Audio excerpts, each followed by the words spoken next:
Hello and welcome back to the Crookedrivercast. I am Robert, and joining me, of course, every week is Tom. And who are we? We're just two guys from Northeast Ohio just trying to figure out what's going on in our state. Oh my goodness, this is show 43, recorded on January 10th, 2026. A few weeks have gone by. Holy crap, we got some stuff to discuss. Let's go!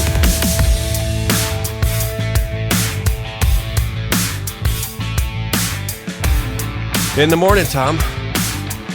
In the morning, Rob. In the morning. You ready? I think so. Had a little bit of a break here, but I think I'm ready. Don't do that. It's a little too early for that, Rob. Yeah. I'm wondering why I look so much louder than you in the thing, but okay. We'll figure that out later. Welcome back. Happy New Year, everybody. Happy New Year, Tom. Happy New Year. We normally spend New Year's together. Most years, right? We usually have a party and everything. And this year I was gone. So what'd you do on New Year's? We didn't do anything really fun. Oh, I didn't either. I just happened to be in Arizona at the time. But we cooked dinner for my in-laws. Oh, you did do that. Good. Yeah. We cooked early dinner, and then because they're old. Yes. Yeah. Blame it on them. Mm-hmm. Yeah. Well, yeah, I know. 4:00 is like my time I want to eat. But we had dinner. We got out of there before the lefty side of the family showed up. Oh, so. Perfect timing. Perfect timing. and I was in bed by like 11 o'clock. Well, I think you beat me, though. I don't know. Depends on what time zone you're talking about. Because I think I was in. Did I make it up for East Coast New Year's? Stay up? I'm not even sure if I made it that long. They're 2 hours behind in Arizona, so. Right. I think I made it till 10. I definitely don't remember, actually. And you know what? Not 1 ounce of liquor or beer. Yeah, I just had some wine with dinner. Way too much to record the show. I think that's part of it. No, I'm just kidding. I don't know. I was on vacation, and I think I was doing. It just didn't feel like it. I was just, eating way too much. That's for sure. It's got to be that poor horse that we took horseback riding tour on. Oof, feel sorry for that, buddy. But yeah, I thought a couple of interesting observations as I was traveling. We took Frontier down there. First time I ever rode Frontier Airlines. They weren't bad, actually. I was expecting. I had a very low bar. That's why they weren't bad, right? Well, after the first leg and we came back, I started. You're grading on a curve, right? Rob. But then I started grading. I'm like, well, what if they were Delta? What if they were American? And it was about the same. I think seats don't recline. Not that I ever use them anyway, because they barely recline anyway. And all it does is the person in front of you just pisses you off by reclining in your face. So the seats don't recline. They were generally more comfortable, I thought. The pads seemed to be sitting on my... Were they newer? I haven't flown in Frontier. Yeah, so I think most of their planes are newer, but you could tell the seats are cheaper, sort of. Like they seem a little, like the arms don't slide up, the seats don't recline, the backs don't go back, they're all these things. They're the budget model. Yeah, they're budget model. But they actually have like extra legroom seats and all this. They don't have first class. But they have the first 2 rows, they block the center seat to make it quasi first class. But for me, if I get on a plane and if I do a trip without having to share my seat with a big fat fatty next to me, I'm thinking it's a win. That's what I'm always worried about. Like when I'm sitting at the airport gate, I'm going looking around and go, all right, who's the biggest person here? And let's see when they get on so they don't sit next to me. Because I was just going to say flying is not fun anymore. No, and flying. I never liked it. I never liked it, but it now it's just awful. So is it the flying part you don't like? Like the actual? Yeah, I don't really like that. I just don't like the process. That's the thing I don't like.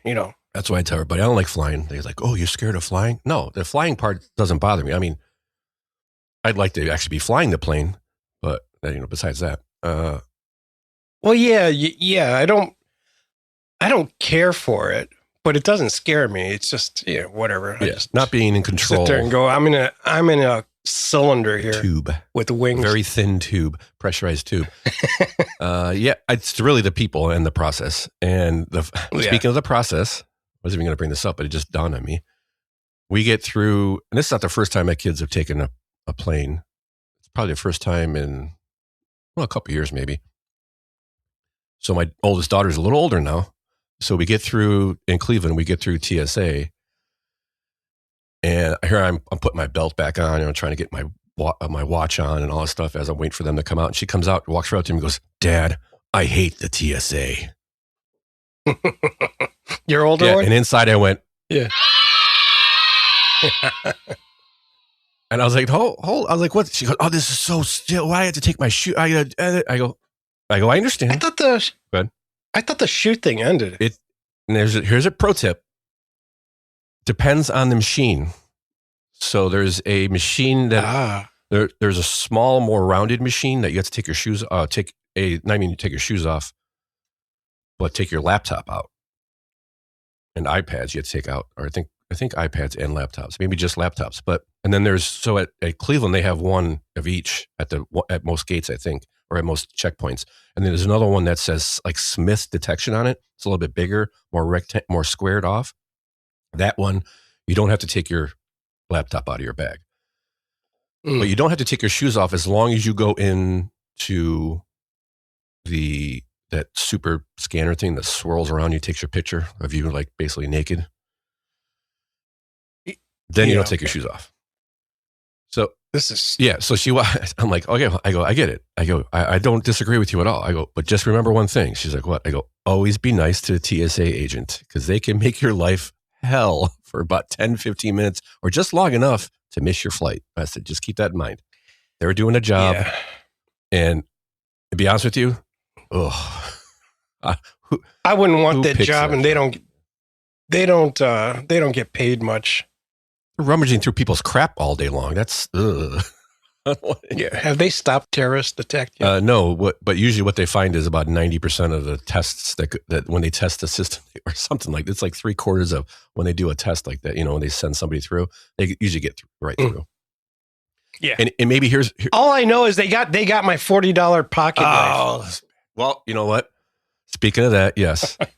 So before I go on a plane, I go on this de-weaponizing kick where I look through all my briefcase and everything, bag or whatever it's called, get all the weapons out because I've had that same happen before. But here's why they tend to leak through some of these tests that they do.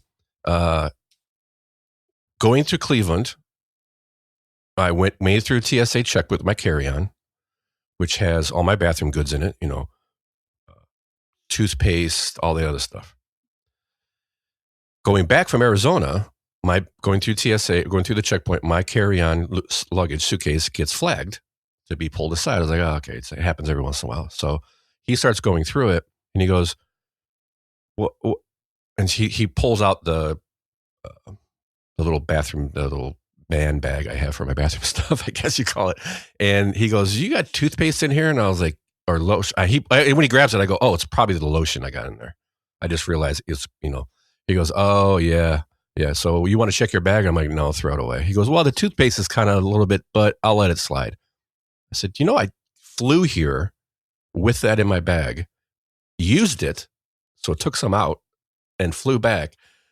And you guys caught it, but Cleveland didn't. Right. And he goes, "Yeah." He goes, "Yeah, some places make our life a little harder." I was like, well, so there's like inconsistency. Did they go, it's just lotion, let it go through?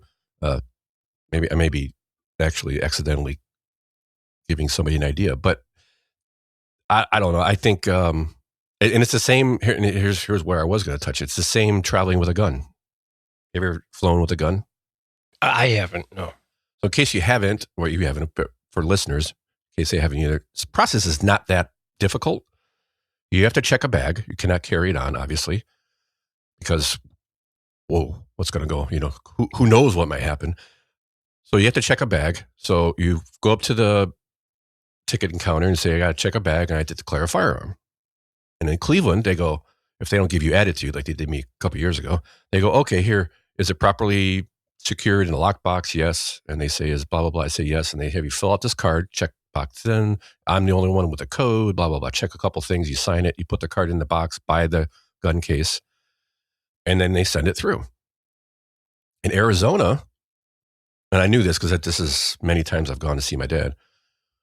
And in the past, they escort me to a room upstairs, open my bag, have me open the lock box.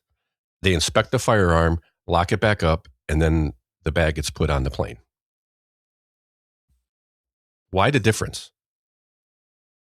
This year it was very similar, but a little bit easier. You just walk upstairs. They have a special machine that x-rays your bag to make sure to make sure the firearm's properly stored. I don't know. But that was even easier because the guy didn't have to open it and all that stuff, and it went a lot quicker. Right. So why does that happen in Cleveland? Behind the scenes? But what happens if, it's like, why the difference at at different airports? So I thought that would bring that up. I thought that was pretty interesting. One airport to the next. I'd much rather have the Cleveland one. It's much easier. I don't have to try to do small talk with the TSA guy in the elevator. I try to avoid airports at all costs. Yeah, me too. Me too. When we first got out of COVID lockdowns for work, I traveled to Nebraska and I drove. That's how much I don't want to fly. They thought I was nuts. 12 hours. 12 hours isn't that bad. No, it's not. I mean, if you take into account the time you're going to wait to get on board, to board the plane and get your luggage and all that stuff, it's not that much different. Right. That's what I say. It is 6 to 8 hours. If you've got a 5 hour, if you got a 5 or 6 hour drive, it's basically what you'd spend in an airport, in and out plus the flight. If you were going to, I don't know, Kentucky or St. Louis, which is probably about 4 hour flight is basically to. I'm thinking like Tennessee, Nashville, or something or Florida is like a 4 hour. No, 4 4 hours was to Arizona for my flight. Just over 4 hours. Oh, okay. On the way back, it was like 3.5. Almost like a 30 or 40 minute difference. So what's a 4 hour drive? 4 hour drive gets you to Cincinnati, gets you to a little bit longer, gets you to Lexington, Kentucky. If you go, you could literally drive to Chicago in 5 hours, 5.5 hours, and it's not that much more time than flying. That's exactly where I was going. I've done that. I've driven to Chicago 5 or 6 hours, and I've flown to Chicago for work. And the flight there was fine. On the way back, it got delayed. I picked another flight, which got delayed. I got back. It would have taken me, I would have saved 2 hours driving. Right. But I got to bill an extra meal at the airport on the company. So I guess there's that. It's not really worth it. But anywho, let's see. What else do I have? Yeah. Oh, and I wouldn't get me started on what I'm calling them person dollies that they have at the airport. And what? Yeah, you never seen the person dolly? I'm calling them. They don't have wheelchairs. No, they have people dollies. Oh, for fatties. Yeah, for fatties. So and old people, right? Yeah, it's or mostly generally fatties. for anybody who can't walk a long distance and stuff like that. Yeah, okay. Well, I mean, I don't mind that for the seniors. But. So, and this is you're there for 2 hours, and then our flight was delayed going out. So it's people watching time for me, and I'm watching these people. Okay, they were probably in their mid to late 50s. Maybe pushing 60. Heavily overweight. He's pushing her. They were probably like 30. Yeah, that's what I say. I was going to say it's hard to tell sometimes because when you do that to your body, it ages you. But anyway, they may have been definitely in their 50s, I think. He's pushing her, right? And gets up to the gate, pushes her towards the front, pushes her over to an area where she can sit. And then he goes and walks off. And I'm like, do people who are almost retarded have a certain look? Because I think they do. And these people I don't think they were actually retarded. And I'm not trying to bad mouth the retarded people because we love those people, the actual mentally handicapped people. And so and now here's how I know they were almost retarded. Here's a good sign. If your t-shirt shows the bottom of your big fat belly, you're almost retarded. I just started a whole new skit, Tom.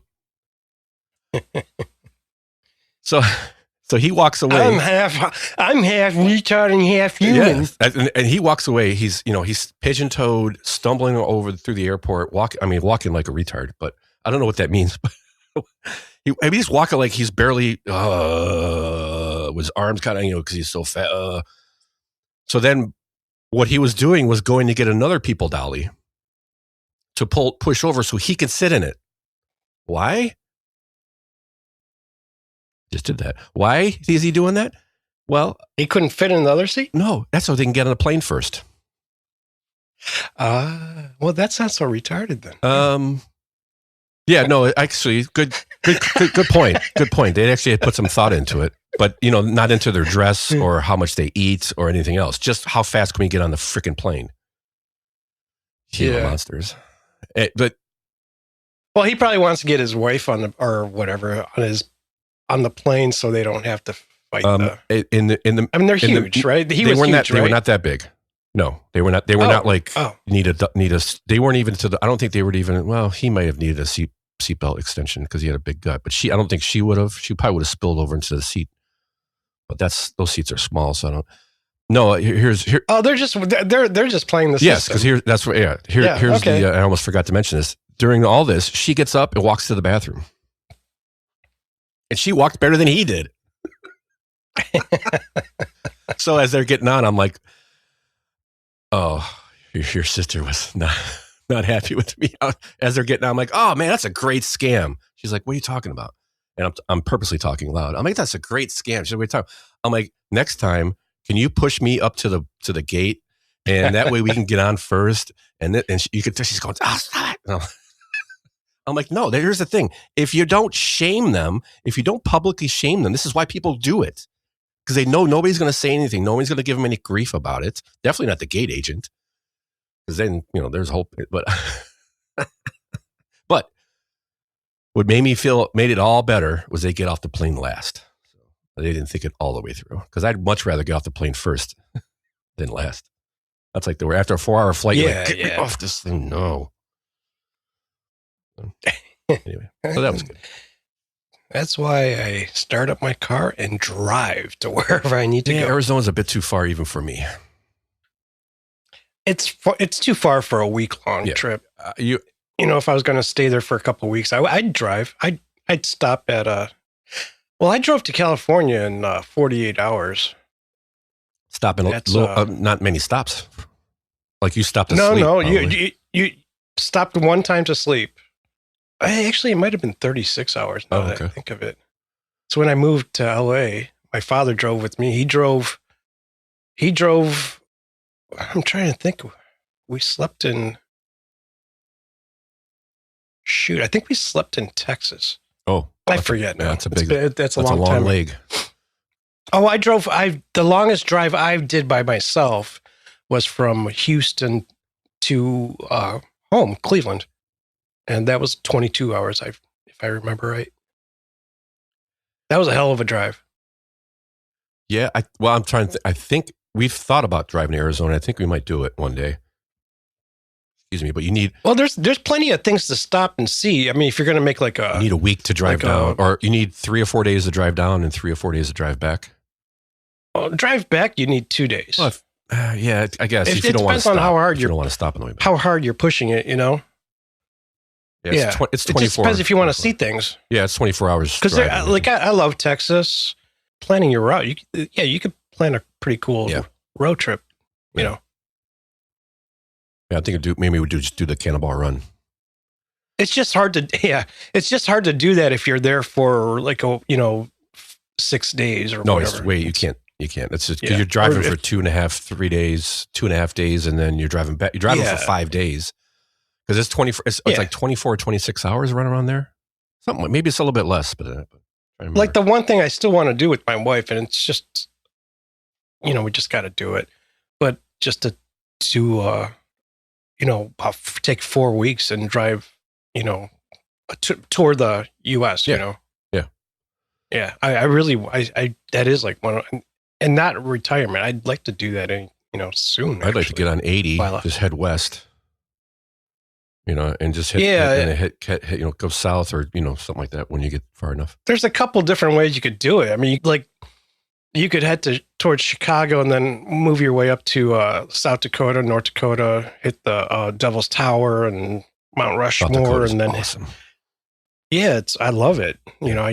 I've been there a bunch of times with the band, and then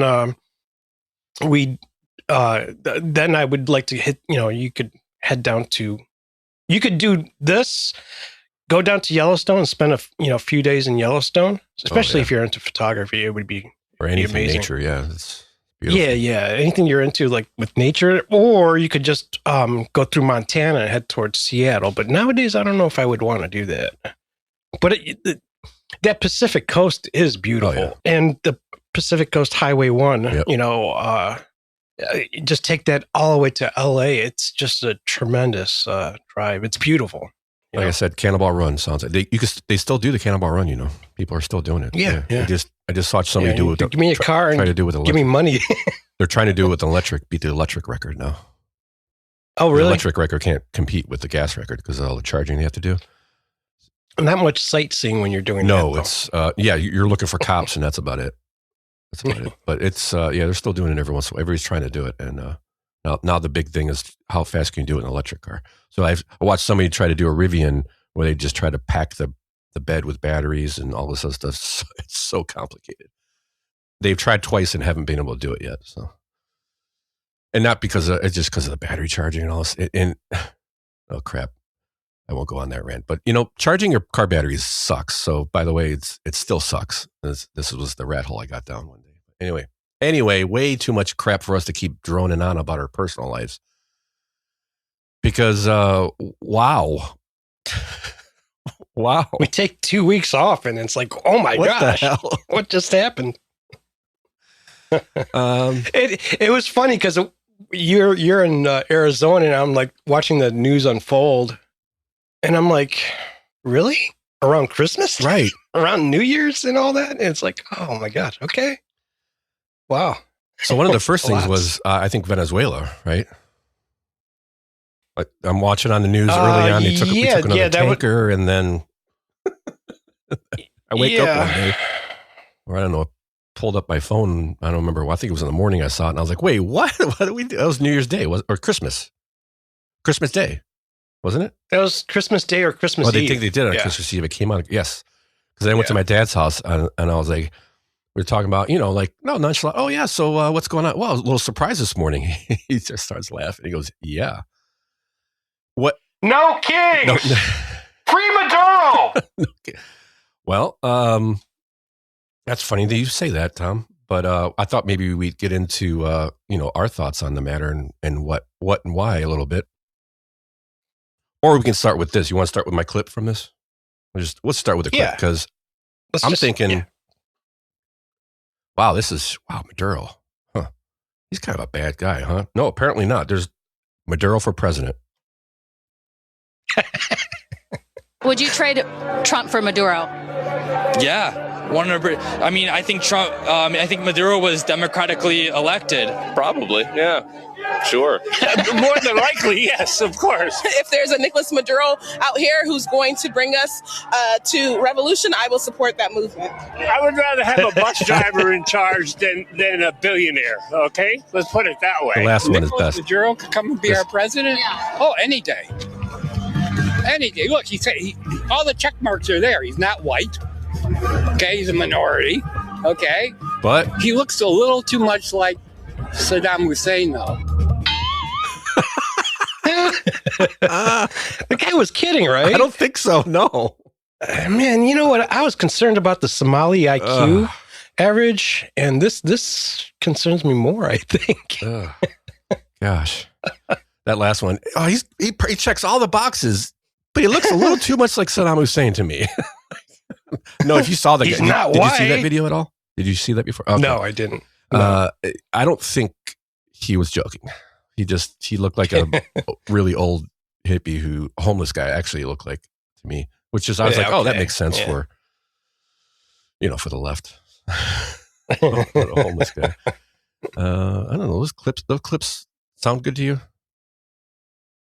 That sounded all right to me. Yeah. Are they coming through? They're coming through. I just want to make sure. I'm looking at the feed, and they look a little low, but we can fix that. No problem. As long as you can hear them. I'm thinking you're I'm loud. Hot, you're louder than usual. Yeah, so I'll bring that back just a little bit, but maybe that's all right. Just leave it there. I'll adjust it. Just in post. Next show. Just in post, Tom. I'll for the next show adjust it. Yeah. I got a new equipment. Not new equipment, but next show I'll talk about that. Replaced. Yeah, we'll talk about next show because that's actually a good thing to talk about. A company that did me well, did me good, did me right, something. Anyway, so Venezuela. Geez, what the heck? What's your thoughts? What was your? Because really, the story I have for this is kill a commie for mommy. President Trump says his voters loved the Venezuela attack. Here's what they think. It's Channel 19 News. And, they basically, most people were like, yeah. I'm on board. Yeah.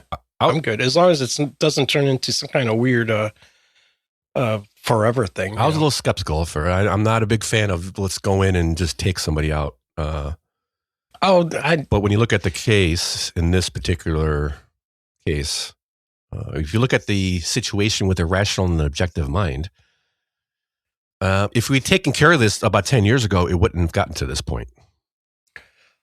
Yeah, it was too new to do 10 years ago, right? Well, when Chavez nationalized all of our oil crap, maybe we should have done something about it then, and it wouldn't have been such a problem. Probably, but it was probably too new to do that. Right. Well, you have to let it fall. Yeah, that's a good point. I mean, I guess you do, unless you have somebody who can come out and articulate why we're doing this in a proper way. Right. And you can't articulate that to most people. Yeah, back to the almost retarded people. Yeah, on the plane. Yeah. Well, yeah. I'm okay with this happening mainly because, I don't want to do this in the Middle East anywhere. It's because it's not because of, I don't think it's justified. I think it's because you can't do that in a Muslim country. Well, we've proven that whatever. You can't really do that. Yeah, we've proven it for 20 years and a couple $1 trillion. Yeah, exactly. But if you're doing it in the Americas and it's mostly Christian and I don't know, Venezuelan people seem pretty darn cool to me. Well, and that's why I'm not always a big fan of this, because what happens after is very important, and how we handle it, and what's in place, and all that stuff. And is it going to turn in? And sometimes it's out of your control. It becomes worse before it gets better. But I think it's a little bit more. How can I say it? It's a little bit more probable you're going to have success in a country such as Venezuela. Your point is valid. Yeah, absolutely. It's much better chance. That was the problem. That's the problem in the Middle East. They don't understand personal individual freedom like we do over here. Right. Yeah. And I think you're right. I'm not sure. Have you heard anything lately of what's going on? I heard they're having some issues, or maybe some gangs and stuff. I haven't heard that. All I know is that this news cycle has been freaking and insane. So yes, it's hard to stay on one thing. Yes. I think we're going to talk about it this week and then probably dig in a little deeper next week. I hope, unless there's something else that comes out. Yeah, because we can go into before we get into the big story. Iran. Nobody's talking about Iran. Iran's going through. I mean, as of last night or late yesterday. They were in the streets again. Their internet was cut off. I think I have a story too, don't I? Yeah. Internet is cut off, and they're starting to kill people. They're starting to shoot protesters from reports. Yeah. I don't know. Allegedly, all that fun shit. But there are people there that have what is it? Starlink VPNs and all. Yeah, Starlink. Yep. Yeah. So people are sharing things, but it's hard to come by. This is what site is this? This is Iran International. I don't know. I don't know their credibility at all, except they're putting in live updates on to the story that I put in there. Not the BBC one, the other one. BBC one was not updated. So 24 minutes ago, they just updated it. Again, this is Saturday the 10th. Internet remains out. More protests, and they're starting to burn things. this is maybe a good time to burn your city, and when you're not when a drug addict dies in the hands of police. So there's that. So there's Iran. Nobody's talking. I mean, this is a huge story. When they're protesting in mass in Tehran, excuse me, that's news. But from some of the reports I've seen, there are dozens, if not hundreds, of protests are all around Iran going on in all the little towns. Yeah, but they're not reporting on it because it doesn't cause rage bait. It's not rage bait. So that's why the other stories are a little bit more prevalent. Yes, in my opinion, I think it's also a little. For me, it's a little more sinister than that, and I think yes, it's definitely not as clickbaity as the next one we'll touch on, the ICE incident. But also, it does kind of magnify the current foreign policy we have might actually be working. When we don't flood the Iranian government with billions of dollars, this is what happens. Their currency is inflating beyond belief, and the people are pissed off, and they're getting to the point when you can't afford food, you really start getting pissed off enough to where you don't really care. When your kids can't eat, your life is not as important. You'll put yourself on the street. I mean, what a segue this could be. And I mean, unless you're a white liberal woman, then you leave your kids to go follow ICE protesters or ICE protesters as a protesting ICE and following them around Minneapolis. But in this case, I think we need to keep an eye on this, and everybody should be watching this. And I believe in the background we're doing something. I believe Trump is doing something in the background. I think it's going to come out soon. That we've got people on the ground there. That he's going to start helping, because he said, hey, you start shooting protesters and you're in big trouble. So let's see what he says. A couple of bombs perfectly placed could propel this revolution a little further. Yeah. So there's that. Now, speaking of white liberal women, white progressives, excuse me, I don't want to frame liberal women. It's mostly crazy progressives that we're talking about here. ICE had a small incident over the last week. A couple of small incidents. With a couple of dykes. Yeah, that's true. That is true. They are lesbians. And stupid ones on top of that. And arrogant idiots. I'm not sure what they expected. But we'll start with Oh, they were LARPing. Yes. They weren't expecting anything. And that's where that's where I was going to touch on the American media is such trash. I think they're at the point now where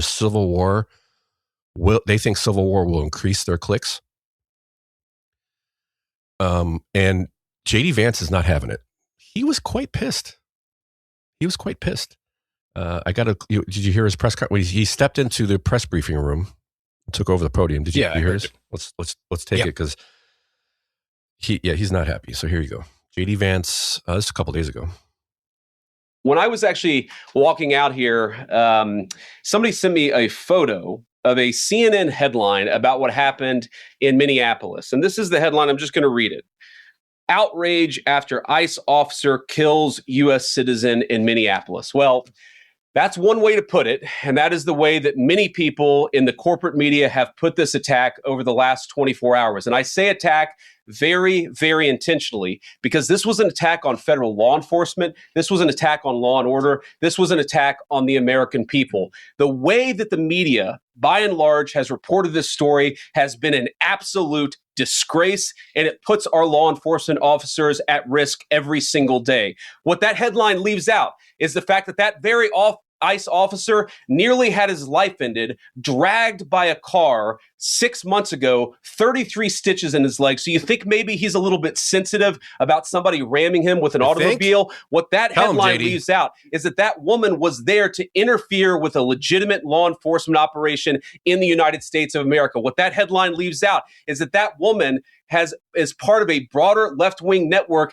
to attack, to dox, to assault and to make it impossible for our ICE officers to do their job. If the media wants to tell the truth, they ought to tell the truth that a group of left-wing radicals have been working tirelessly, sometimes using domestic terror techniques to try to make it impossible for the President of the United States to do what the American people elected him to do, which is enforce our immigration laws. The President stands with ICE.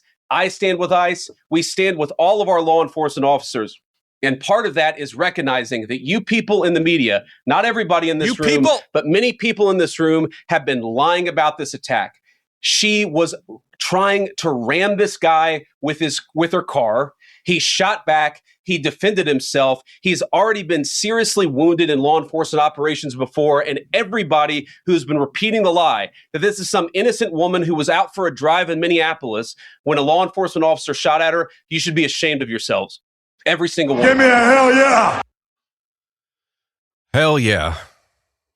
That's the next president. You could, that was genuine in my opinion. And I'll say that because a lot of times he had to stop to swallow, and you could tell he was pissed. Like that's one of those, like your blood pressure's getting up, and you could tell he was amped up.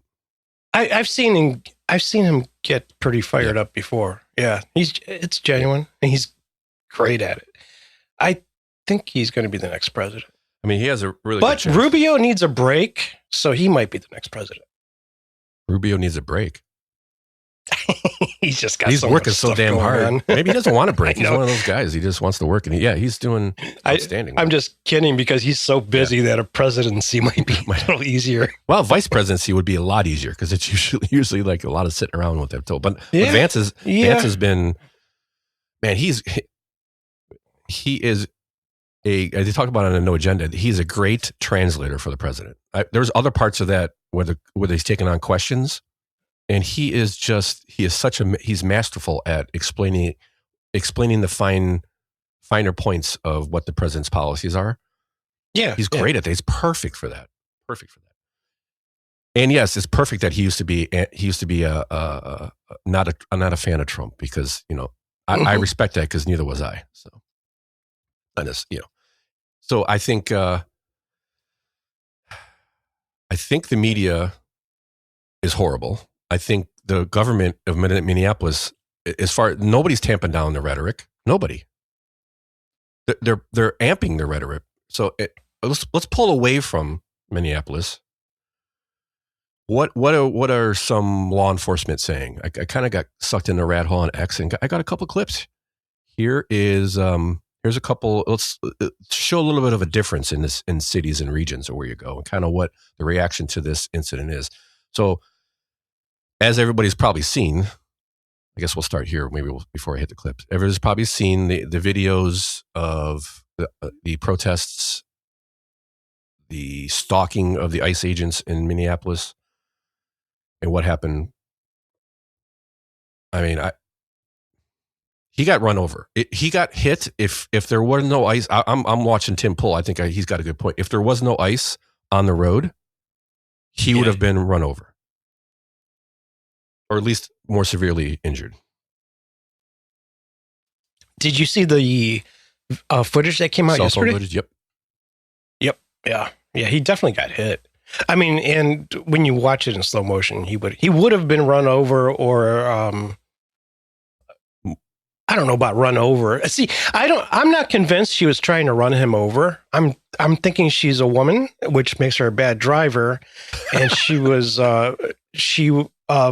floundered or panicked, And the thing is, there is footage of her wife or whatever yelling, "Drive, baby, drive!" Right when she punched it. So I think she didn't even know where her wheel was pointed, and I don't think she was trying to run him over. I think she was just trying to get the fuck out of there. That's an easy assessment, Tom, because most women don't know where their wheels are pointed.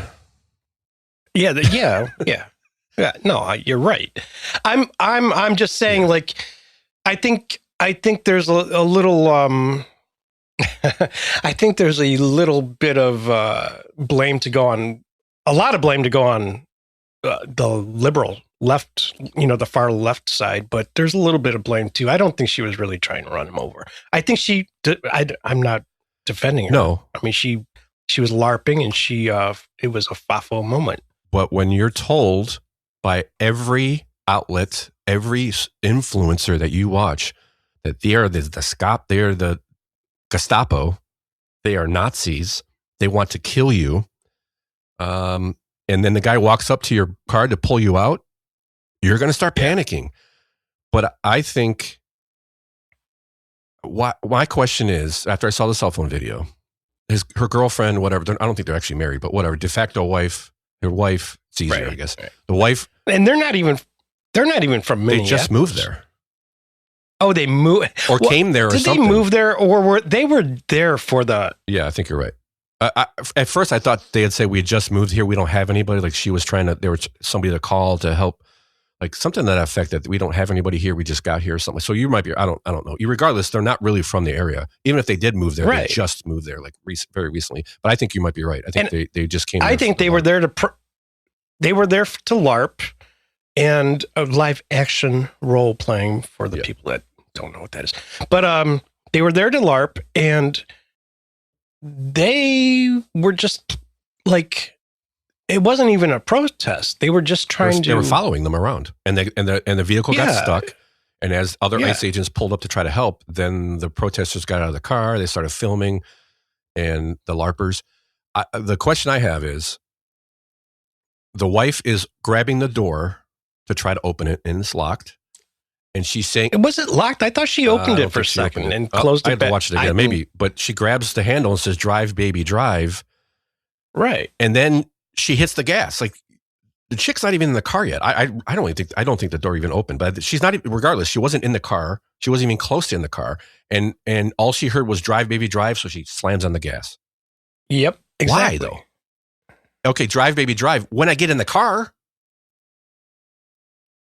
No, I think she was just telling her to get out of there. Yeah. And she's videoing this, or for TikTok or who knows what. So I mean, they were very, very arrogant throughout this, especially when you watch the. We don't have the link here, but it's out there. Google. It's not a body cam. No, he's holding a cell phone.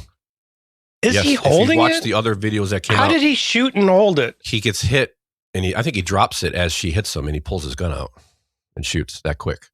Which credit to him, because that was a pretty quick draw. I don't see the. I don't watch the. Well, yeah. Watch the original footage, like from the back corner, from the sidewalk, where that's the first one that came out. You could hardly see him in front of the car, but you could see. I think you could see him drop the cell phone at some point or something like that. But he's holding a cell phone. Yeah.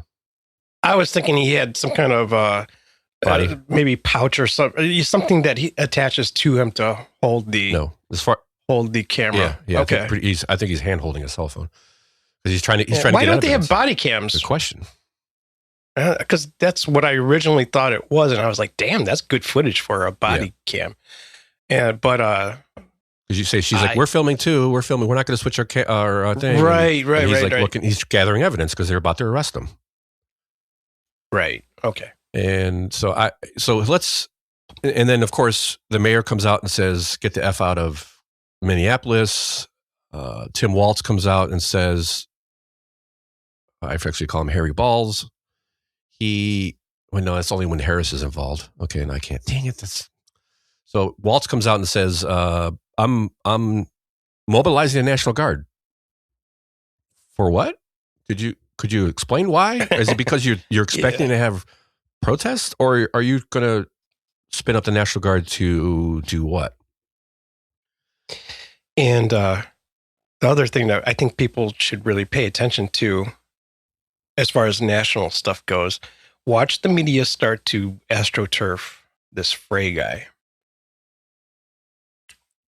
Frey guy? Oh yeah. The mayor or whatever. It's Frey or Frey or Frey. Yeah. I couldn't think of who. Yeah.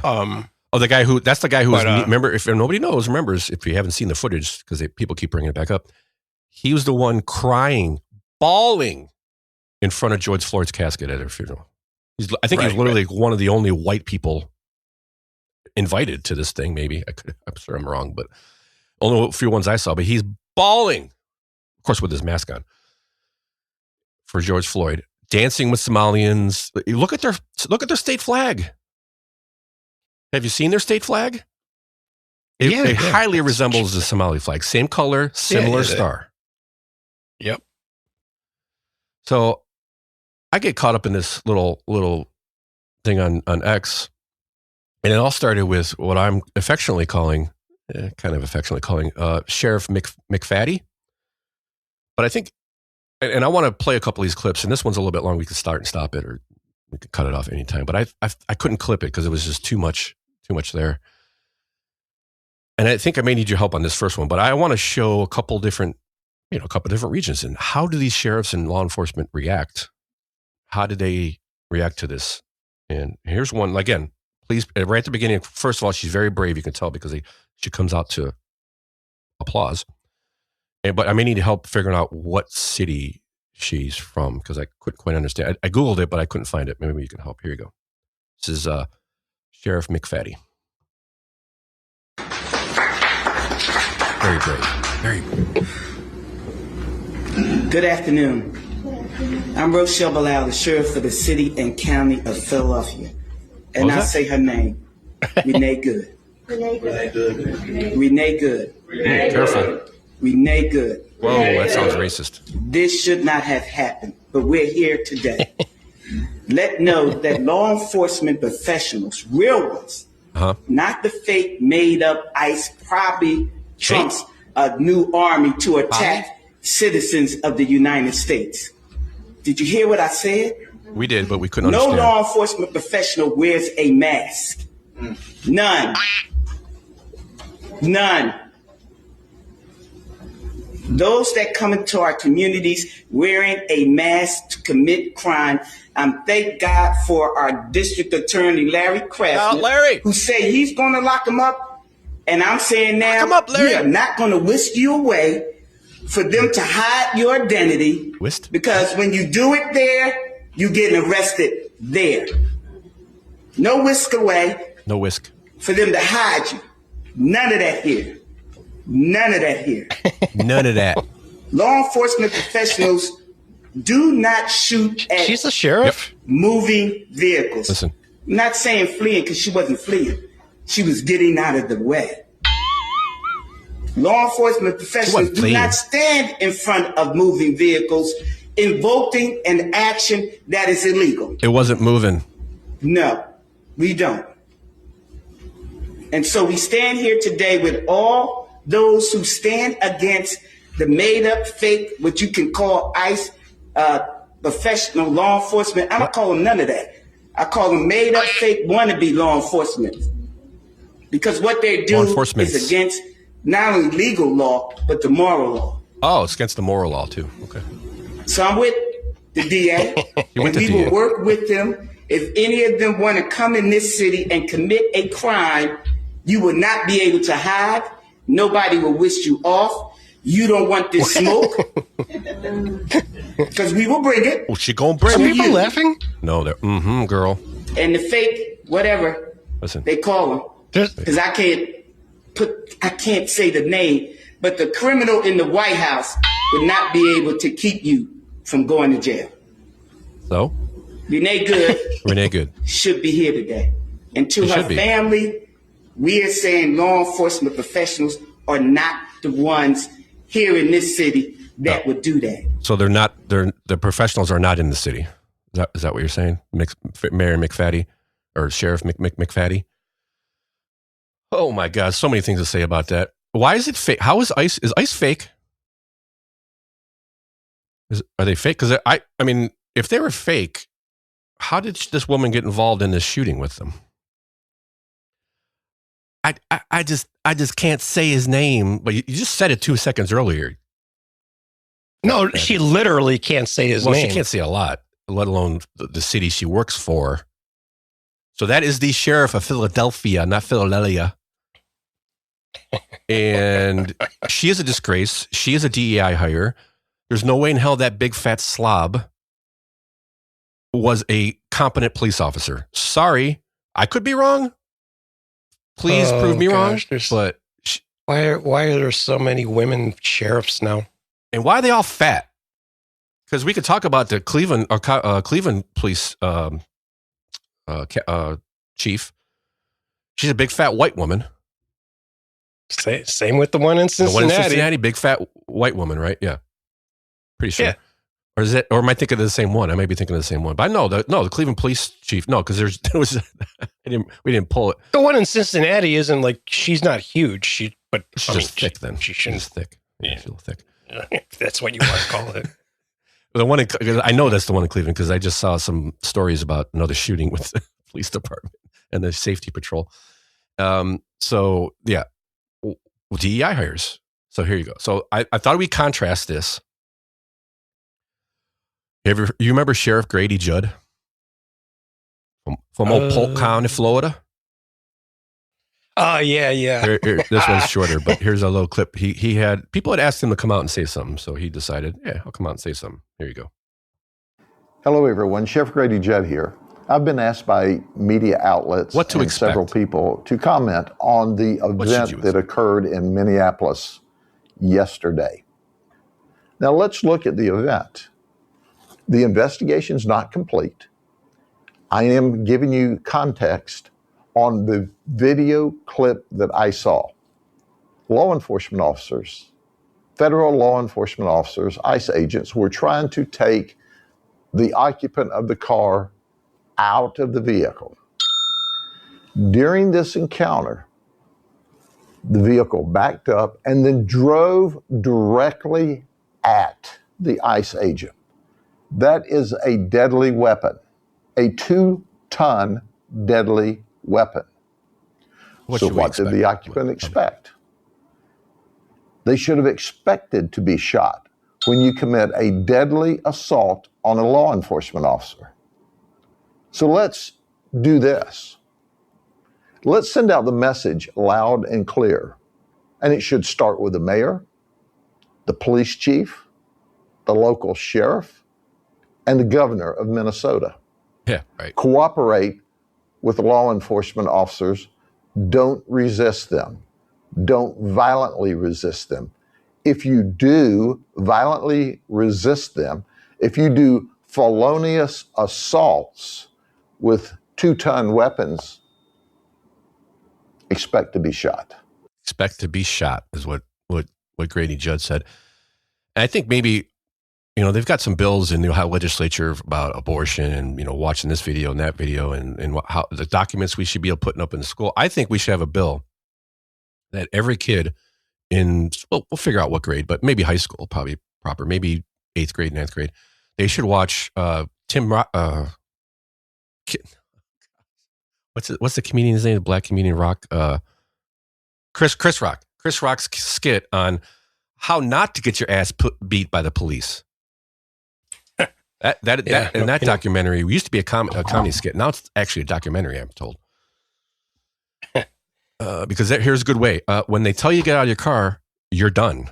You're getting arrested, most likely. Just accept it, and you may survive the encounter or not get your ass beat. It's hilarious. My wife was visiting her parents, and they're broken English immigrants from Italy. The first question they asked was, why didn't she get out of the car? Why didn't she just get out of the car? Oh my gosh, they had to drive her daughter crazy. Her other daughter. Well, yeah, no, not my wife. My wife laughed, just like you did.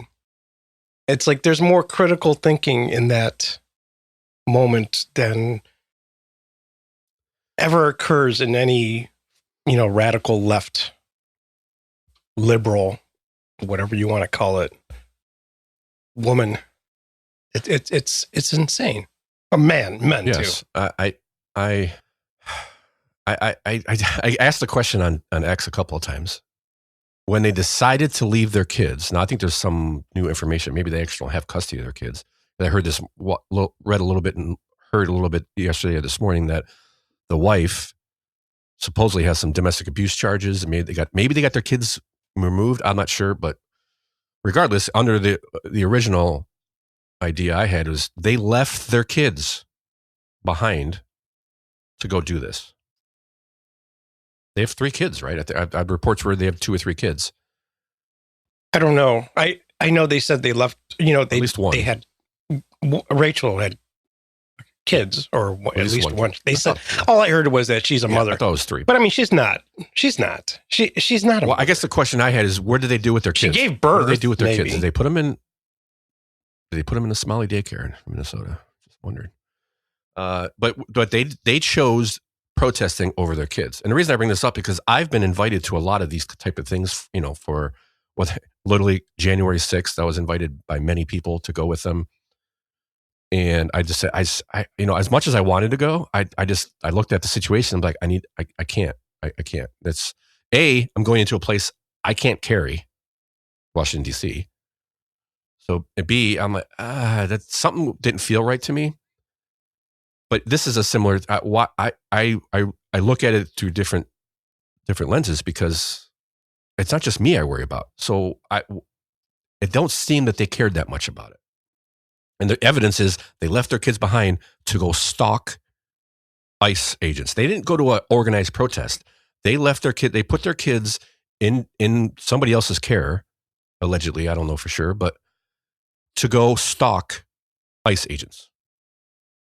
That's what they were doing. They were following them around. They think I don't know how they look at it, but they actually think they're LARPing.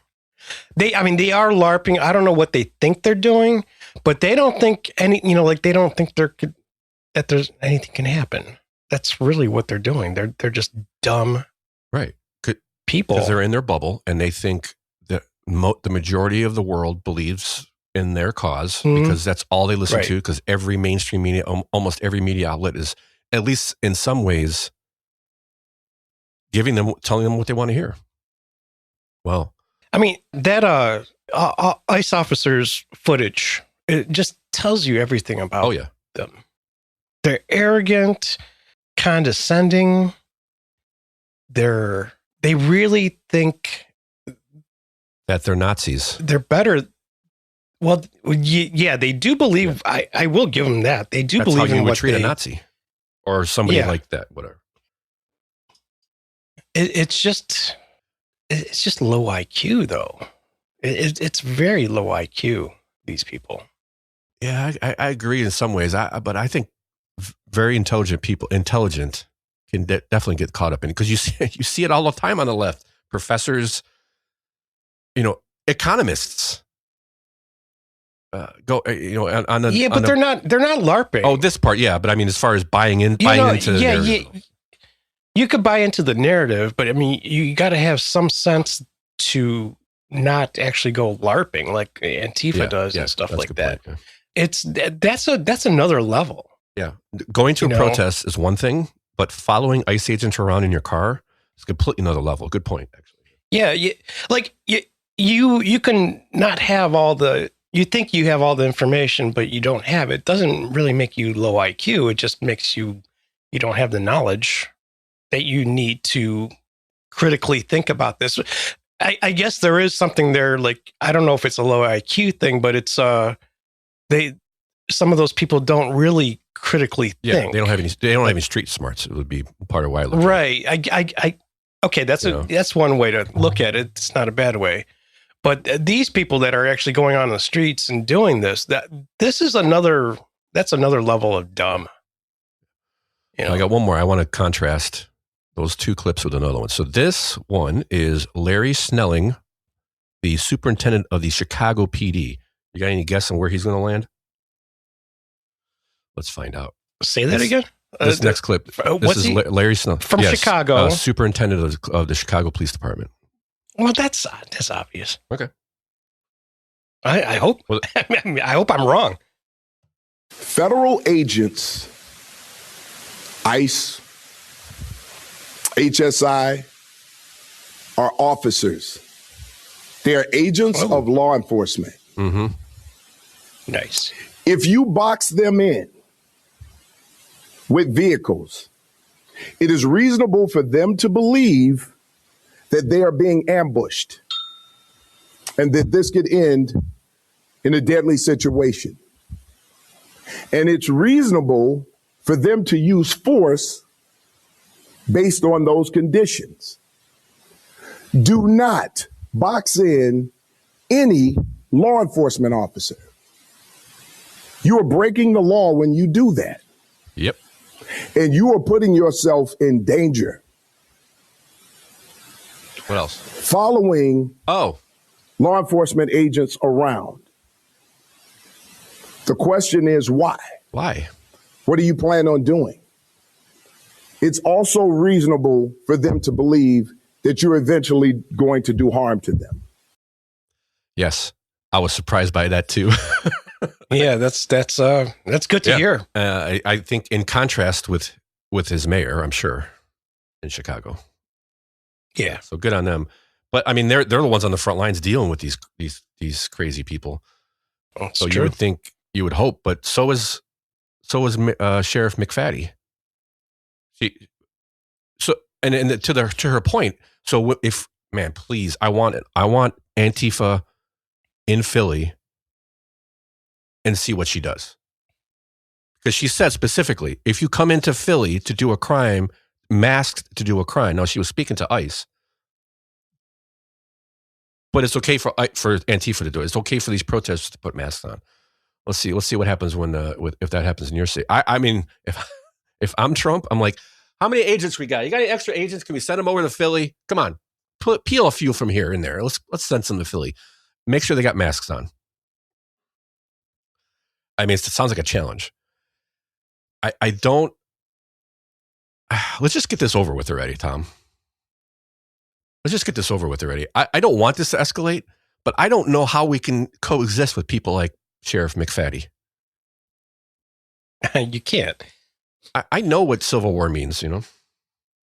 You know, I'm surprised about this guy in Chicago. Yeah. I mean, Chicago's got one of the most corrupt police departments in the world. I would. It's one of them. Yeah. In the country, maybe. Country. Yeah, not in the world. So I'm surprised he's saying this.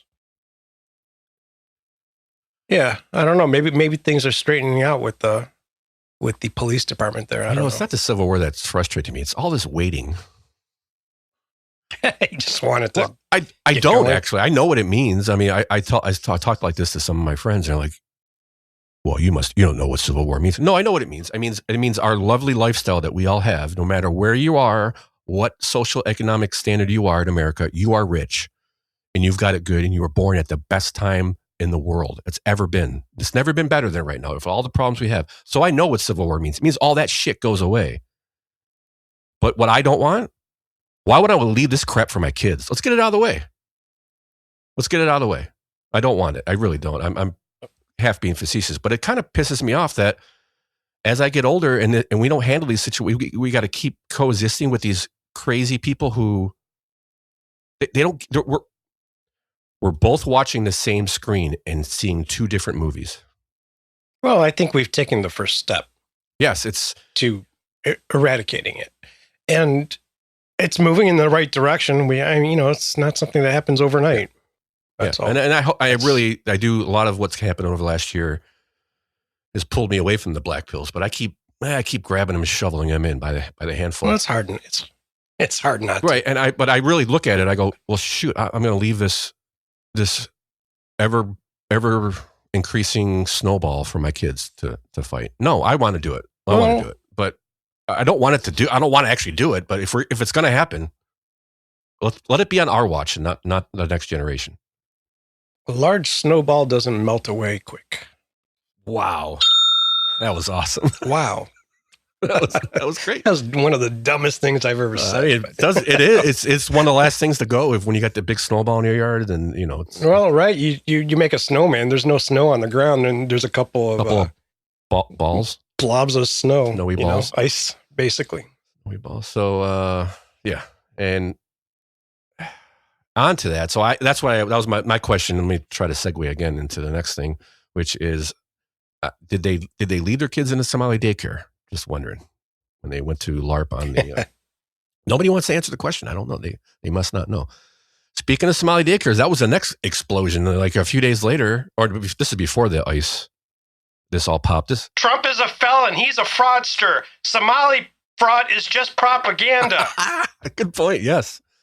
I mean, it's great how you can get the left to defend fraud and criminals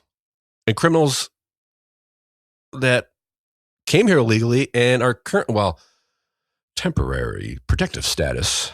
They actually were flown here. I don't think a lot of these people come over the border, or were they flown here? I don't know. They're Somalians. I think they were flown here back in the 90s. Yeah, it was this Obama. No, I think back in the 90s is when it started. I think the spike though, when you see this Minneapolis was early 2000s, I think. But yeah, I'll tell you what. I was on business in Minneapolis, and it was 2017, and I was taken aback on the makeup of the city. Yeah, I mean, I was doing a commercial photography thing in a foundry place, a casting place. There was about 10 white people there. Everybody else was from Somali, and the 10 white people were the ones in charge. Yeah, it was bizarre, and some of the locals that I did ask, like, how do they feel about this? Because I was unaware. Yeah, back then I wasn't paying attention. I was totally unaware, and they weren't too happy. They didn't want to say it in so many words, but they weren't too happy about it. What makes this different? And I think I know the answer, but I'm going to ask anyway. What makes this different than, let's say, Little Italy? Places like that, or if there are some places, some shops you may know of that have been similarly like this with different ethnic groups in the past, where like 90% of the shop was of one ethnic group or another. So what makes this different? They're not assimilating. Yep. I don't think they're assimilating. The kids aren't either. Like, I know, like, there's Little Italy, and you could go find Polish neighborhoods. You could go find, Ukrainian and whatever type of, Little China, whatever. You could find all those kind of communities, but usually if the parents aren't assimilating too much because they're living in that neighborhood, they're able to speak their language to their neighbor. But the kids are trying to, at least. And the parents, like, I know immigrant parents that were like, no, when you're in the house, speak English. Yeah. Because I want to learn too. Yep. They would have their own language. They could speak to each other in their, native tongue. They did tell their kids to, no, speak English to us so we can learn. I think many did. I don't think everyone. No, but I think the vast majority did. Well, because they came here for. It feels like. I don't know that. They didn't come here to extract the riches of the U.S. They came here to make a living. Well, I would say a lot of the Somalians did the same thing. I'm not gonna condemn the entire population, Somalians or anybody really. No, you can't do that. My first thought when all this started going down, as I'm on vacation, just casually scrolling as little as possible, actually. But what I thought was, and it kind of went back to Trump's comments, Somalia is garbage country, at least a large portion of it. And that's because of corruption. A lot of it's because of corruption. They cannot they can't keep a government because it's so corrupt. It's so gang related. There's so many factions and all this other stuff. So when they come here, they do the same thing because they're not assimilating. Yeah, but and they get away, and they're allowed to get away with it because of friends in high places. Yeah, I can kind of blame the community. Not everybody in the, but in a way I can. It's kind of this, like, they know. Yeah. The ones that are trying to make a better life for themselves through exactly, the ones that are trying to make a better life for themselves through hard work and rising through the ashes, basically, they're not calling out the scam. And there's probably a legitimate reason for that, because I could tie it in with the same thing. For years we talked about Islam and radical Islam, and justifiably so. You can't look at Iran or Saddam Hussein or any of those people. Not that he was really Muslim, but or a Muslim leader or anything. But you can't look at those radicals and apply it to the whole Muslim population. But like to your point, what I've said over the years is, yeah, but what about the rational Muslims? How come they're not speaking out? That's the problem. I feel that, yes, that's a good point, and we should keep on that point. I'm just saying they're probably because they're afraid of their life, afraid for their life and for their family, especially in a tight-knit community like that. Because remember the clip we played, I almost pulled it, but I have way too many clips already. Well, a couple weeks ago, or early in December, maybe we played a clip from the lady in Columbus who's talked about the fraud and stuff. And then the next clip was they were knocking on her window and stuff like that. And we were like, well, it could be true. It couldn't be true. Probably true. It's probably true at this point. But she was afraid because they're a very tight-knit group and they will come after you if you call I've them seen out. enough footage of reporters going into some of these daycares and health service places, and they are being intimidated. Oh yeah, I got clips. Let's start with them. And here's something that why the country is so Somalia is a shithole. The average IQ in Somalia is 68 to 84. That's like the range. So they're being driven by emotion and not logic. These are dumb people. Oh, arrogant too. Yes. Highly arrogant in a lot of cases. And that's some of the stuff. The ones that are over 84 are highly arrogant. The other ones that are under that are very just emotionally driven. I mean, it's just crazy how they react. You could see their emotions get the best of them as they talk to you. Yeah, not me, but and we got a couple of those. We'll get into it. So let's start with where this all come from. We got a little clip from my buddy Nick. Remember Nick Shirley? We brought him up on the show a couple of times. He's good. I first saw him during the LA riots where National Guard came in and he was going around. Just his shtick was very similar to a lot of other people. Just go in there and ask questions. Why do you support this? Why do you not support that? And there was no left or right lean. It was just a very straightforward. He didn't hide the fact. I support Donald Trump or whatever, but I'm not. That doesn't matter. He's not giving his opinion. He just why this, why that. Kind of asking follow-up questions, and you see this time and time again from these kind of protests on the left. They don't like that. When you push their point, they get really mad because they've never thought of it past the headline. Basically, when you go to a Trump rally, you'll get no conversation with people from what I've seen. You'll ask questions, and they may have dumb answers. I'm not saying they're all good answers. There's plenty of dumb answers from a MAGA, rally, but they don't get angry at you and then try to beat you up or surround you and make noises so you can't record and all this other stuff. But here's Nick. Here's a little clip from some of Nick's stuff. I thought this was one of my favorites. I've got it titled "This Is Not a Joey Spot." My name's Nick. We're doing a little documentary trying to find little Joey a spot to put himself in one of these centers here because there's. So why are you asking us about the fraud? Stuff like that? Yeah, because we want to make sure we're going to a legit business if we're going to bring our little boy Joey here.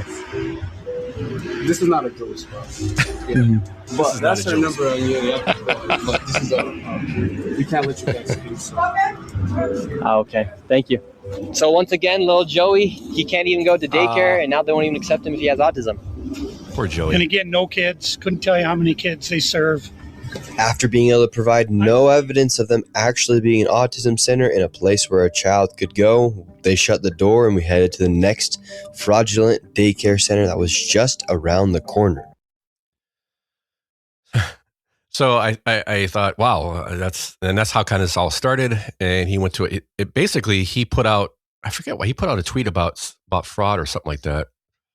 And this guy, David, that he's been working with, DM'd him, according to the interview I saw, saying, I've got it all documented. And this guy's been watching for like 10 years or 5, something like that. Right. I think he's a retired guy. I think it sounds like it's what he does.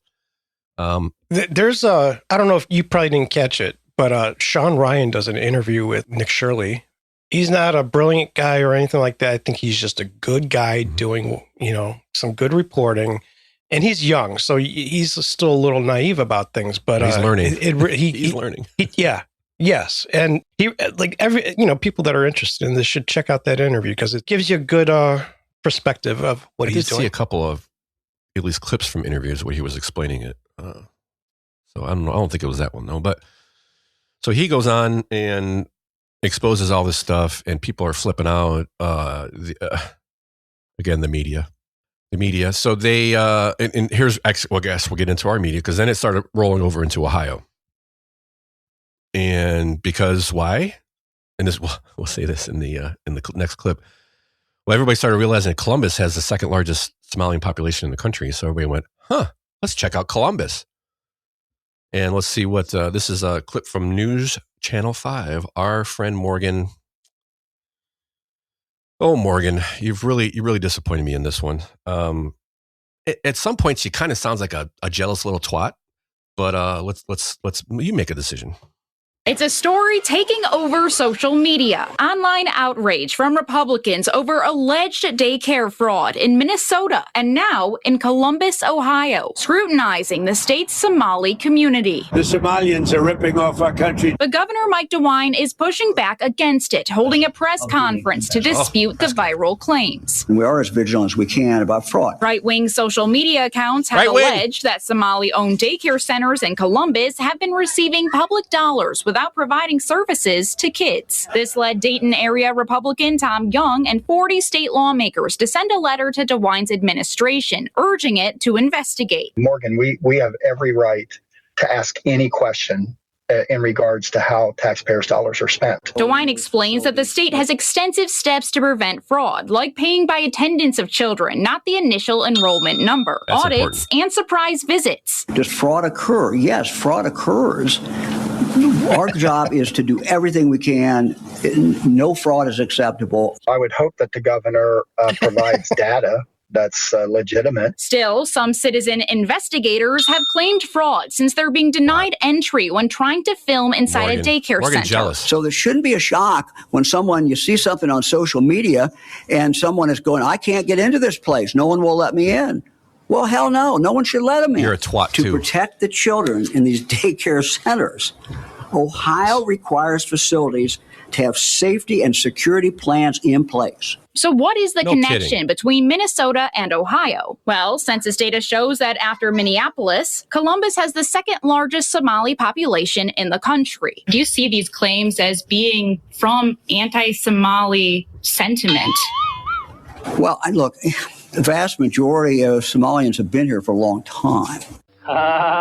Many of them are citizens. Many of them run businesses.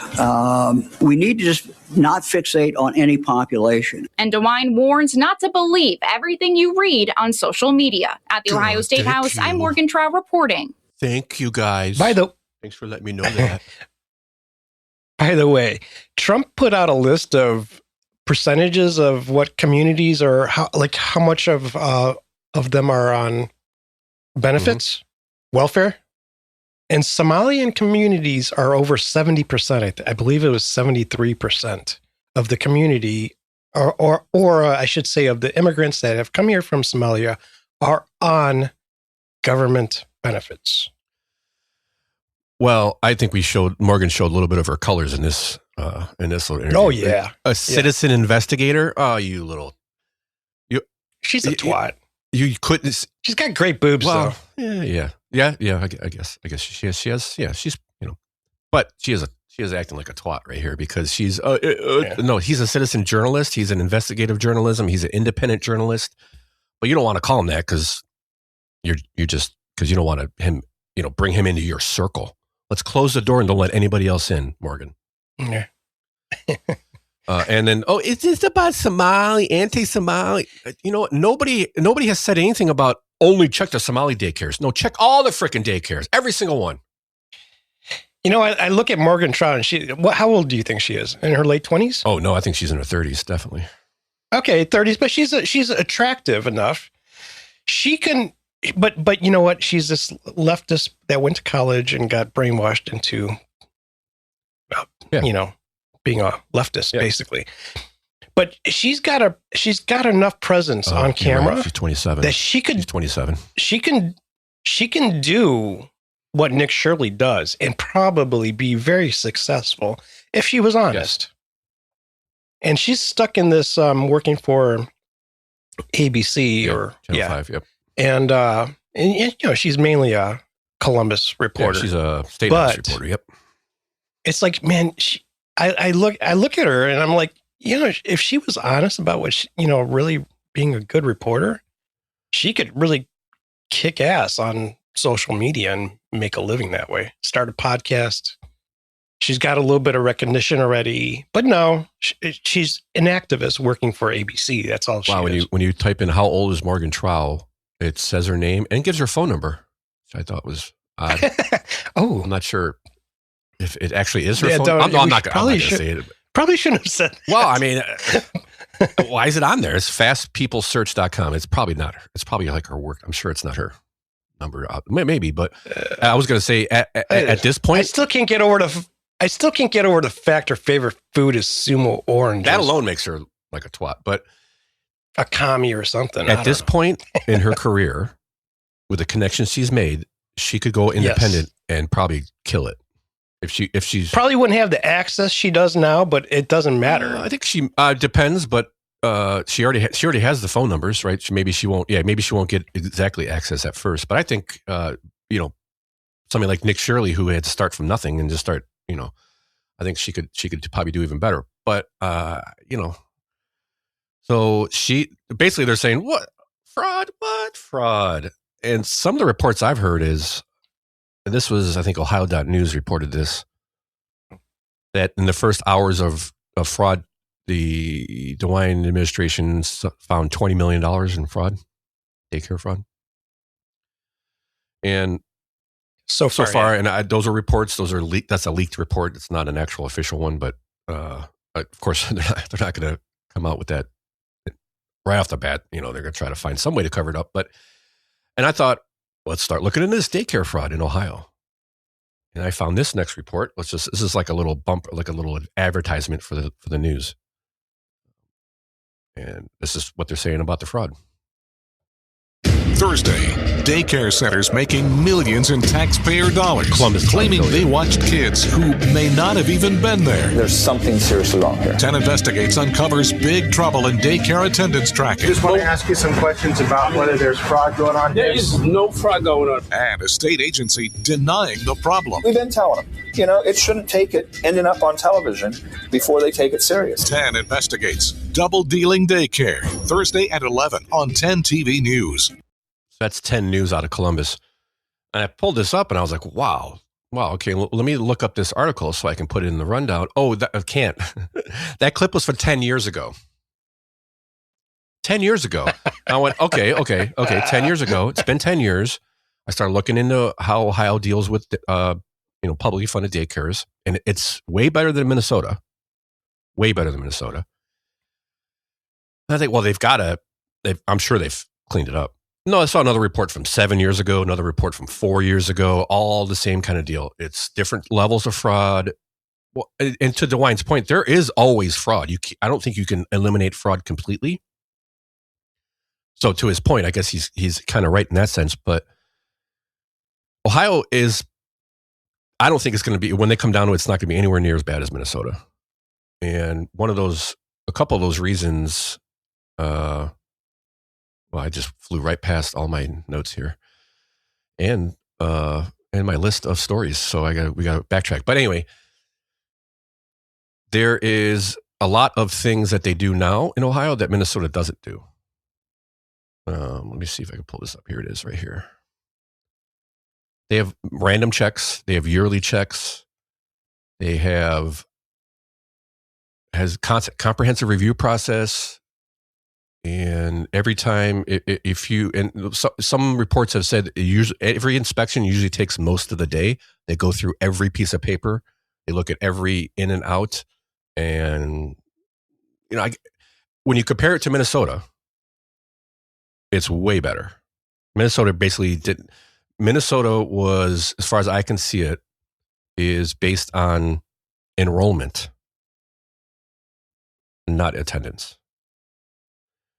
And I think part of the reason is there was something passed during the Biden administration. I think by the end of 2026, they required all daycares taking federal funds to go by enrollment, not attendance. The thing is, I think, yeah, I agree. it's better than Minneapolis, but it's not foolproof. No. Here's the caveat to that. Like, you can maybe it's easier there, but when you have an entire community doing this, it's easy to commit fraud. We're going to get an inspection today or next week. Make sure everybody's here. I don't know. It's, they do random inspections as well. There's a Ohio news story. This guy. I don't know if I put this in late, so I didn't really expect you to. I read it, and this guy's a joke. Well, yeah, he comes off with it's a slap in the face. Blah, blah, blah. No, screw you, dude. Well, he's an honest guy. He's an honest guy. I get you. So, but he's not smart enough to realize that people are committing fraud. It's impossible to commit fraud, he says. You're right. No, it's impossible because he's honest. There was one great line in his thing here. Hang on one second here. I think you're probably you're trying to find this. Towards the end, my accountants would bust me before anybody. Well, yeah, no shit. Well, no, that's not the quote. Because you're honest. That's not the quote. Here's a quote from me. But he's looking at it. Sorry. Go ahead. He's looking at it like they've got the same accountants. It's like, no, they got accountants that are helping them. This guy's like not really seeing the big picture. It kind of proves your point. And if you continue on during that quote, because the last part of that quote says, I don't see how it's possible without a blind eye being turned somewhere. No shit. Right. Are you kidding, that's what I'm saying, freaking idiots? That's exactly what we're talking about. Well, it can't happen unless somebody's on the inside. Yes, exactly. Yeah. Well, when you have a whole team, when you have a whole community doing this, it's not hard. Yes. And it's not just daycare. And I'm not saying every Somalian person is doing this, but every Somalian person that's signed up at a fraudulent daycare, they are all doing it. Yes. And here's the other thing. Why the hell do they need so many daycares? These women don't work. Well, there you go. And that's okay. You know why? Because they're signing up for this. Yes. The place that's running it is saying, well, you could sign up for it. We're going to get this much money a month. And you stop in once a month and we'll give you this. Got multiple wives. Some can work and some can stay home with the kids, and then you could charge daycare and all this other stuff. So so people are going out in Ohio. I mean, Tom, it's 71% on welfare from the Somalian community. They're not working. It's not all Somalians who are doing this, but most of the people doing this. What do you say? Are they what do you say? How dare you? Do they need daycare because they need to go clickety-clack somewhere? I don't understand why they need so much daycare. Not every Somalian is committing fraud, but the evidence is showing that most of the fraud committed is, in this case, in daycares, at least in Minnesota, is by Somalians, right? So, and the other thing is, a Somalian child, a little Somalian child, you could have him stare at a wall. He won't know. 8 hours later, you just turn him around. He doesn't even know 8 hours went by. Okay. That's good. They just rock back and forth, staring at a wallpaper. Here, we just painted this wall. Watch it dry, and you just sit there all day. Yeah, with lead, lick it. No, after it's dry, then you could peel it off and eat it like chips. And as we dig a little further, so it's gotten so bad, Tom, that John Rocker is in Ohio. John Rocker has decided to come to Ohio and investigate child daycares, which I thought was kind of weird. I love John Rocker. Yeah, he's hilarious, and he's a great troll. He's going around with. What's his name? Jack Windsor. Jack Windsor. He was knocking on places, and I think we got to play some of the clips next week from him. Yeah, because he's putting them out. He only put one out, I think, since the other day. So we'll save a little bit, but that's how bad it is. We need John Rocker to come in here. And so, speaking of daycare at the daycare, sorry, go ahead. Oh, I was going to say, I don't know what his shtick is. I like John Rocker, and he's a pretty good troll on X. And he's bored. He's been on. I don't know if you caught him on Timcast IRL. When was that? Oh, it's been over a year. He was on there. He was a good guest, but he doesn't have the what I'm lacking right now. He's kind of a dumb jock. He doesn't have a dumb jock. Kind of. He comes across that way, even though I think he's smarter than he comes across. Yeah, how he articulates things is not that, but it's also part of his charm. So yeah, I guess so. Is he trying to develop a career here by doing this, or is it just a shtick, or he's doing it for fun? I don't think he needs he's money. He's a retired millionaire. He's got nothing else to do. I don't know. I have no idea. Does he have any ties to Ohio? Is he from Ohio? I don't know. Maybe he's from Ohio. I think he played here for a little bit. Didn't he play for the Indians? Well, he played here. We got him from Atlanta. I think he played for one or two seasons. He played for, I think, yeah. And just watching him run out of the bullpen was the best. He's our generation. What was his name? From Major League. Major League. I'm the guy winning. Yeah, both those names. The character's name and the Charlie Sheen character. I forget the character. That's him. That was always John Rocker. Hard throwing, big mouth. He was great. A little crazy, right?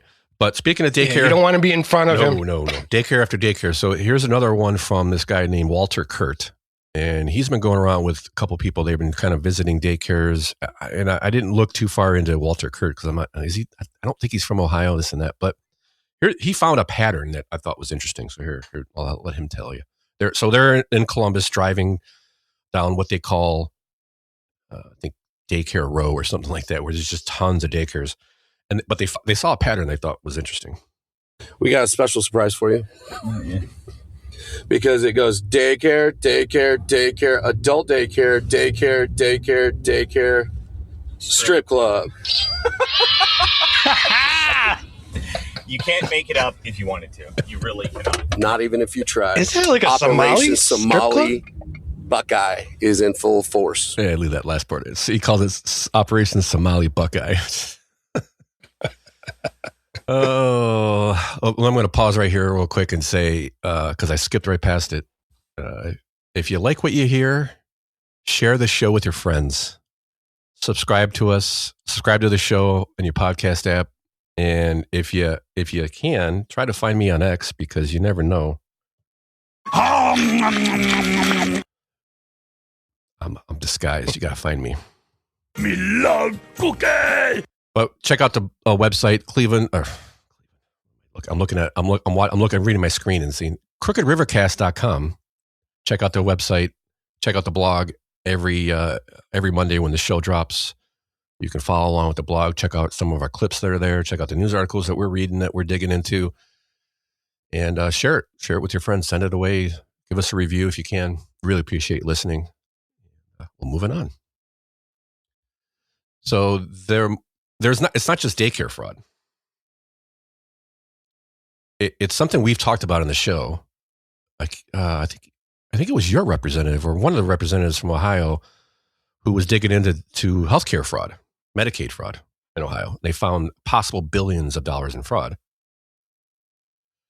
So that kind of got roped into this too, because what Nick Shirley's finding in Minnesota is it's not just daycare. There's also like medical transportation, medical center fraud, Medicaid fraud.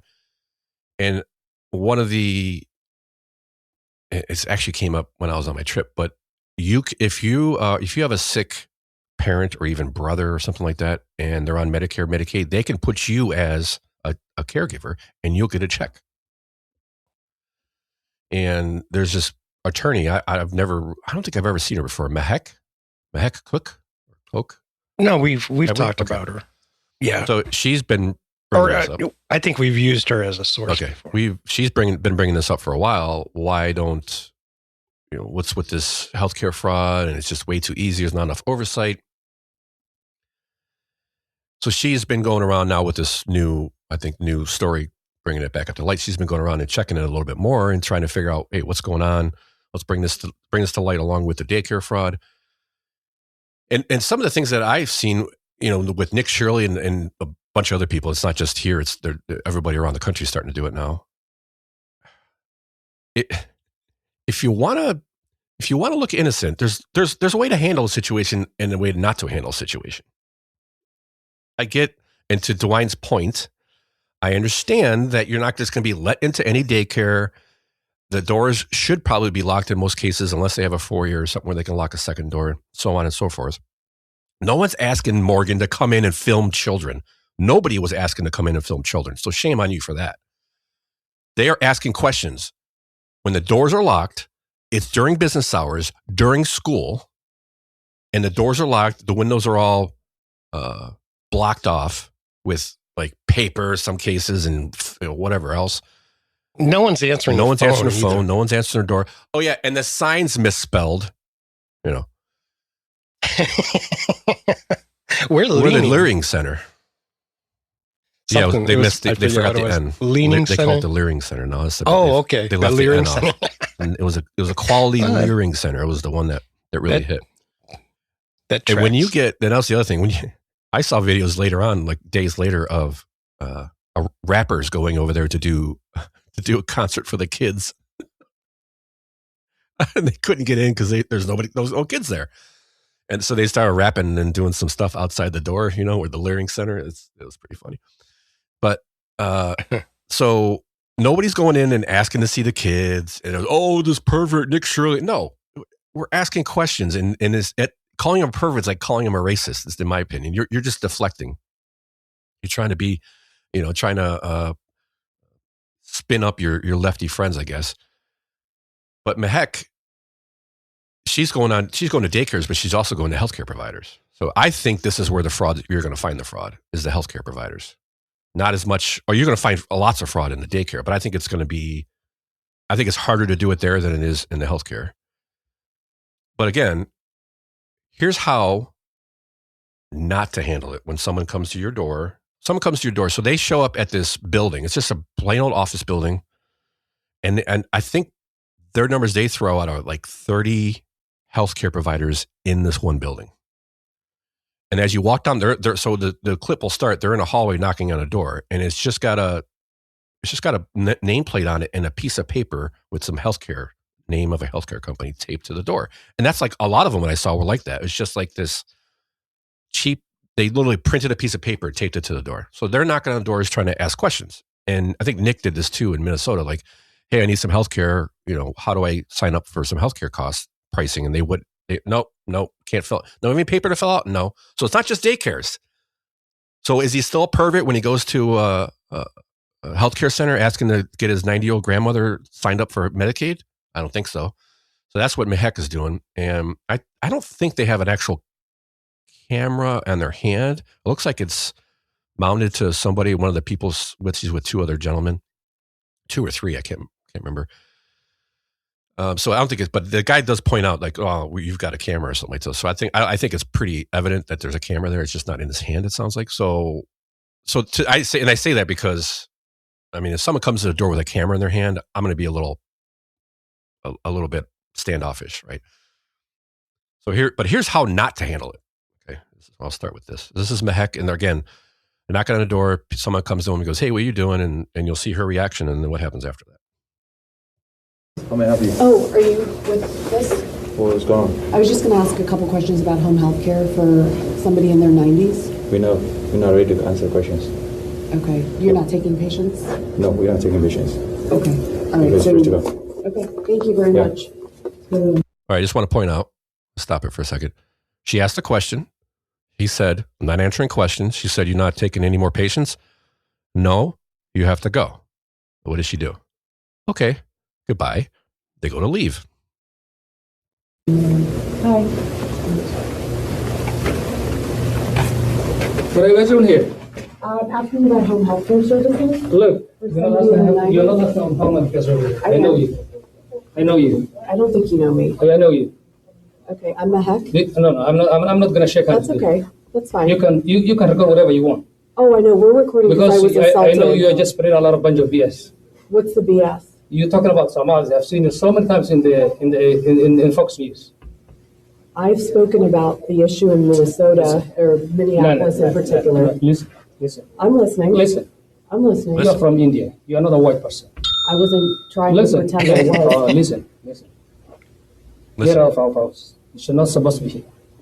This isn't private property. This is a private property. It's not. It's a private I'm property. knocking on doors. Look, we've got every right to be here. No, you don't have every right to be here. We have every right to be here. Spreading lies. Wait. We're not spreading any Hold on a lies. second. Yeah, you Can I guys speak? are not supposed to be here. Because If you're because gonna- your last name is Cook doesn't mean that you're white. You are from India, and you are just spreading a lot of bunch of BS. It's not a Who do you bunch of think you are? BS. Who do you think you are? Who do you think you are? Who do you think you are dude? telling me that I can't ask Why are you coming to harass us? We're not coming to harass anyone. You guys looking for, you guys can go to the Like the next 20 minutes of the video is basically that right there. They're just talking over each other. Yeah, that's what.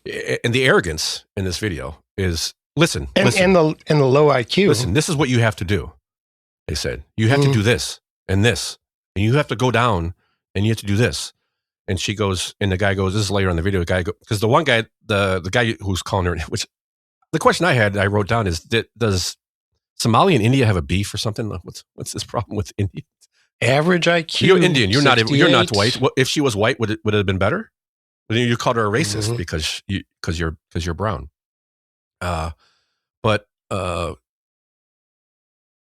So this guy that's talking about Indian and white and all this other stuff. She's like, eventually she's like, I'm not even talking to you. She's talking to the other guy that originally was with this guy, and he's saying, no, you have to go and you should go and check the inspections.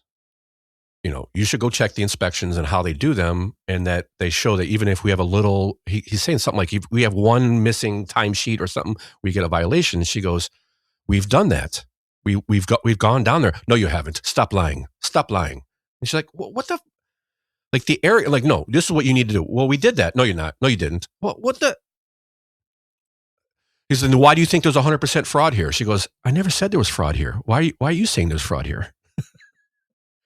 Guilty. So here's how not to handle it. Yeah, maybe, but they sure do look guilty when you get so mad. Guilty. You're going to be standoffish, and the guy's got a camera and all this other stuff. You want to be careful what you say because blah, blah, blah. You don't know who this is, this and that. Apparently he does. But this is not, here's how to handle it. Here's the next one. Here's how to handle. This is another daycare that I don't think it was Mahek. I think it might have been that Walter Kurt now that I think about it. But, oh no, it's Chad Canton. Caton. And they're going to a couple daycares and they get in a conversation with this guy at a date. Now they've got their windows blacked out at this daycare, but they have it black. They have them covered with like a blue film with like birds on it and stuff like that. Not just paper from the inside, like some of the ones in Minnesota and some of the other ones.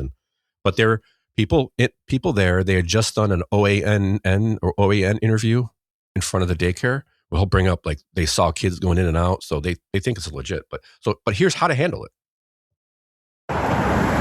So that is our concern, and we appreciate you guys for you doing it. Anything that is fraud, we are against it. Perfect. But we are not only like saying why it's going this way.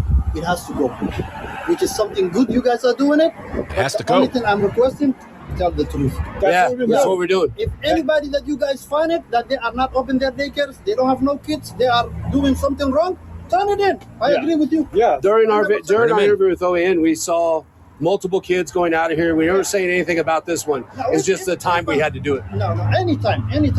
We are not against it. Anytime. Anything that is the truth, anything that is I'm on fraud, I'm with you guys. Yeah, I appreciate you. Yeah, And as far as the window, all I'm saying, I don't want to see kids. I just want to see if it's actually is it not an empty building? Because some of these places, we don't even know if there's anything in there.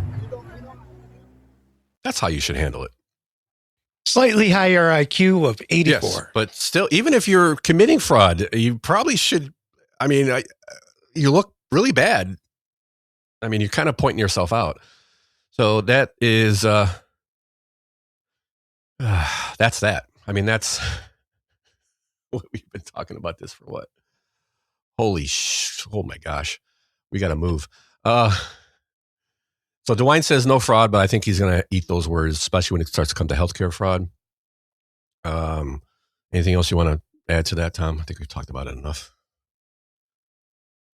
No, we talked about it enough. The healthcare fraud, I don't look at that as a community thing. This is a community. So just one more thing, and I don't even think it's only. Oh no, it's definitely not only Somalians. It may be a lot of people in their community, but it's not just Somalians. And that's what the report from 10 years ago. It wasn't just Somalians. It's fraud if you make it easy, and it's not even all Somalians in Minnesota either. One last point on this is what we found out during all this is a former Ohio healthcare administrator. Do they have his name on here? I probably couldn't pronounce it anyway. Oh yeah, Abubakar Dahari Osman has been exposed. He is our current United Nations ambassador to Somalia. He was an Ohio healthcare administrator tied up in some healthcare fraud, and he is the UN ambassador. Came out. Elon Musk brought him out. That's what the tweet I saw. I think it was Elon Musk said, "Got to fire him, arrest him." Yeah, arrest him. Well, how the hell did he become? He's Somali's UN ambassador. Oh yeah, Somali's UN ambassador. I thought he was our ambassador to Somalia, but no, he went back to Somalia to become ambassador. So that guy needs to be kicked out. But moving on, because the other big story is, normally this might have been a lead story if it wasn't for the other 3 or 4. This got washed away pretty quick, right? I don't know if it's as big as I originally thought it was. So here's the story. Some adult child, as they're calling him, attacked. Yes. I haven't seen that. Okay, that's in the police, the Channel 5. I think they're calling him that. And I think we're finding out why. So this person is not a kid. He's 20-some years old. This man who is 26 has mental illnesses is what they're bringing up. Attacked J.D. Vance's home in the Cincinnati area or wherever. With a hammer. I mean, seems crazy because I think he is a little nuts. He's got some issues, and he hopped the fence, ran across the yard, and started hitting windows with a hammer. Now, good question was brought up during all this Minnesota stuff. If the Vance family was not there, so good for him, I think the Vance family was not there, because the question was asked at some point in here. I heard it or read it. If the Vance family was there, would they have shot him? Well, Secret Service would have. I think if he had gotten up to that point, maybe. But my feeling is they wouldn't have never got there. The only reason he got there that far is because Vance wasn't there. If they had one guy at the gate, that's basically it, and cameras. So they used digital surveillance and then put one person on. But if he had gotten up there hitting they would have shot him. Yeah, and they would have had every right to shoot him. It's funny how this originally was being reported as a trans. Yes. Attacking his home, and then that disappeared. Then it became mentally really ill, quick, which that's very redundant. Yeah, I think that's. You don't see too many. Like this guy called himself Jane or Jamie, right? Jamie, yeah, I think so. Yeah, something like that, right? Julie, Jamie, for a while. So, and he comes from a very wealthy family. Dad's a doctor or surgeon. Supposedly. So it makes you wonder what kind of drugs he's taking. Supposedly large Democratic donor. I've heard multiple times. Their family. Right. Let's see. I'm trying to find Jamie. Jamie's creepy. Oh yeah, look at those eyes. Can you imagine him? Like he's in front of the mirror. No, like he's like puts on a short skirt. How do you like my skirt? Is it sexy? Is it too short? Like if I bend over, do you see my balls? See my hair? No. He is this odd thing is he sounds like he has mental illness. He's a straight A student, which I generally doesn't. Yeah, I mean it's not that hard to be a straight A student. Depending on your mental illness, but a lot of times mental illness will pull you away from that. But if you got those certain, if you're 80 or oh yeah. I got family members that are retarded that are straight A students. Read, memorize, take a test. Flipping through. You don't have any critical thinking to do. Just do that. Currently flipping through family members in my head, figuring out who that is. That's an easy one. I know. Okay. So I'm just trying to find out where they call them a man child or an adult child. I have a master's. Oh, actually, I have a few of those too. Yeah, actually. But the thing is, and I can't find it, but they did call him an adult child. Numerous reports I heard, and he's done this before.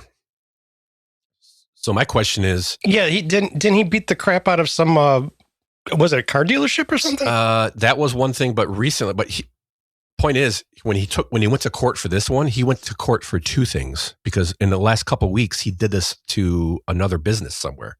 I can't remember. I saw an interview with a woman saying, "Yeah, I couldn't believe it when I saw the news that this is the same guy who did it to my business." Or so he just went randomly up to some place and started breaking the windows with a hammer. Oh, a crowbar this time, wasn't a hammer. So when he got arraigned, he went to court for two cases, both about the same thing.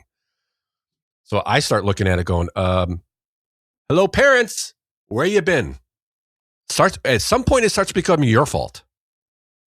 Like, you need to be held accountable because you're not controlling your mentally ill kid.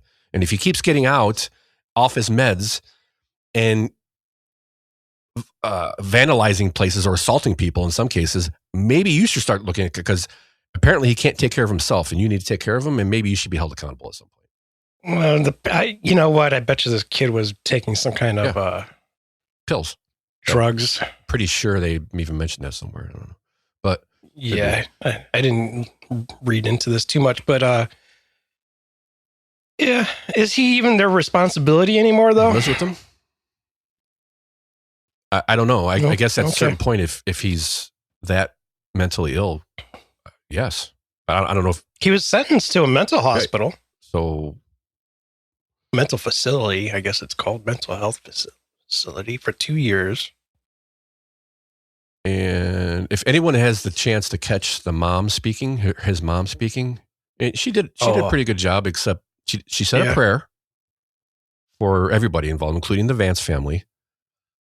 I don't want to go too much, but she really was struggling with the part of the prayer about the Vance family. She was really struggling, it looked like. But I could be wrong. They're probably triggered. She's got many issues, and even she was saying, she even said in the prayer, up until now, I didn't realize the challenges of raising a family or having a family in the spotlight.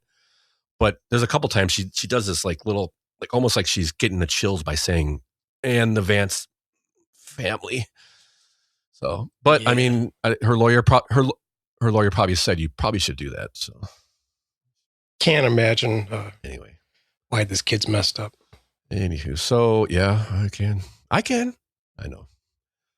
know. So that's that one. JD Vance is attacked by a he/she. That was quickly under the rug. And the next big story we had is the teams have been announced, Tom. So within a day of each other, same day, basically, Vivek and Amy announced their lieutenant governor picks. And let's hear from Morgan, which she does a better job, but she's seems a little bit more fair at this. She does a better job. Well, there's nothing to be really could be activist about here. So where am I at? Here I am, Morgan, lieutenant governor picks. The teams have been decided. Both frontrunners in Ohio's 2026 governor's race have chosen their running mates. Republican Vivek Ramaswamy has chosen Senate President Rob McCauley, an attorney from Northwest Ohio, as his lieutenant governor pick. We need leadership that's going to lead boldly, leadership that's going to lead unapologetically in many ways, to make a lot of very tough decisions to get us to that next level. McCauley has held leadership positions in state government for years, with a main focus on cutting taxes. He was instrumental in getting Ohio's new flat income tax passed, something Ramaswamy supported. Ramaswamy has previously told us that he wanted someone to work well with the legislature to push his policy ideas. That's the type of leadership we need to build upon the foundation that we've already set in this state, to make us not just the best in the Midwest, but the best in the entire country. After the pick, Governor Mike Dewine officially endorsed the pair, citing McCauley as a reason. And Democrat Dr. Amy Acton has picked her second in command, former party leader and attorney David Pepper. There's an excitement of joining such a great leader, but there's also a seriousness of joining at a time where there are major problems. It's time for some serious people to get in to solve them. Pepper was the expected choice. From Cincinnati, he served in local government for years and focused on affordability. Acton's campaign has prioritized working people and lessening the rising costs. I was looking for somebody who was a true leader in their own right, who cares passionately about the people of this state. Pepper is known as an outspoken advocate for Democratic causes, amassing more than 100,000 followers online as he fights for policies. He's also a major political donor. There we go. There we go. Wait. How do you get into lieutenant governor? Become a major political donor is one way. I think, though, before I rip too much on Amy and Mr. Pepper, Dr. Pepper, I like to call him. There's one thing missing from this report. Where's Vivek? Vivek, sorry. Where's Ramaswamy? He's waiting for you to pronounce his name right. No, it's not, because nobody does. She has 17,000 followers and he has 100. I wonder 100,000. I wonder why she picked him. And it's a good thing to point it out. But where's Ramaswamy at? Why didn't we hear from him? We heard from Amy, Pepper, and Macaulay. Good point. That could be a editor's choice maybe there. I'm thinking it's because he's not in Ohio currently. Yeah, I mean, yeah. So that, to me, that's I kind of stood out to me as like, oh, we heard from everybody but Vivek. Think about that. But yes, Morgan, the teams. Thanks for pointing out and pushing that team politics thing, because it's working so well for us. Teams have been picked. Anything else to say about this? It doesn't seem like Pepper has done a whole lot, and Macaulay, he's been a legislature for years, which could be for or against him, depending how you look at it. But the only thing that Pepper has done is, I think, lose. And the only thing Amy's done is quit. So perfect. And hey, Vivek, where you at, buddy? Can you come to Ohio and show us how it's done? He was talking somewhere. He was putting out a lot of stuff lately. I forget where. He was in Ohio for the meeting or for the announcement. So why didn't maybe to your point? Maybe they just did. Maybe just cut. I think it's an editing thing. It's always that. Who knows? Who knows if Amy or Morgan even went to ask him? And secondly, she might. If she did, Channel 5 could take that out. Good point. She may not have even gone. And and with the, I should say, she easily could have gotten Macaulay's comment while she was at the State House, because she's usually at the State House every day. Right. No, that's true too. But what about the other guy? Oh, I see. You're right. Yeah, Pepper lives here. That's kind of my point to all this. But does Vivek live here? I don't think he does. I mean, he has a house here, but does he live here? Where I was going to put in, what did I put in the? Oh no, it was in my X feed. So she had an event at some restaurant somewhere. Let me see if I can pull it up here. And so there was like 15 people.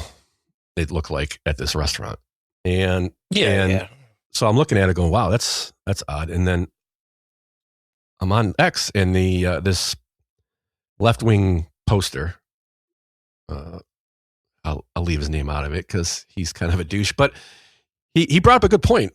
And in the background of the meeting, hanging on the wall of merch at this restaurant, it looked like a little local restaurant, it says, there's a shirt hanging, a red shirt hanging in the background. Like it's a merch wall, so there's cups and stuff around it. It says, "Eat more balls."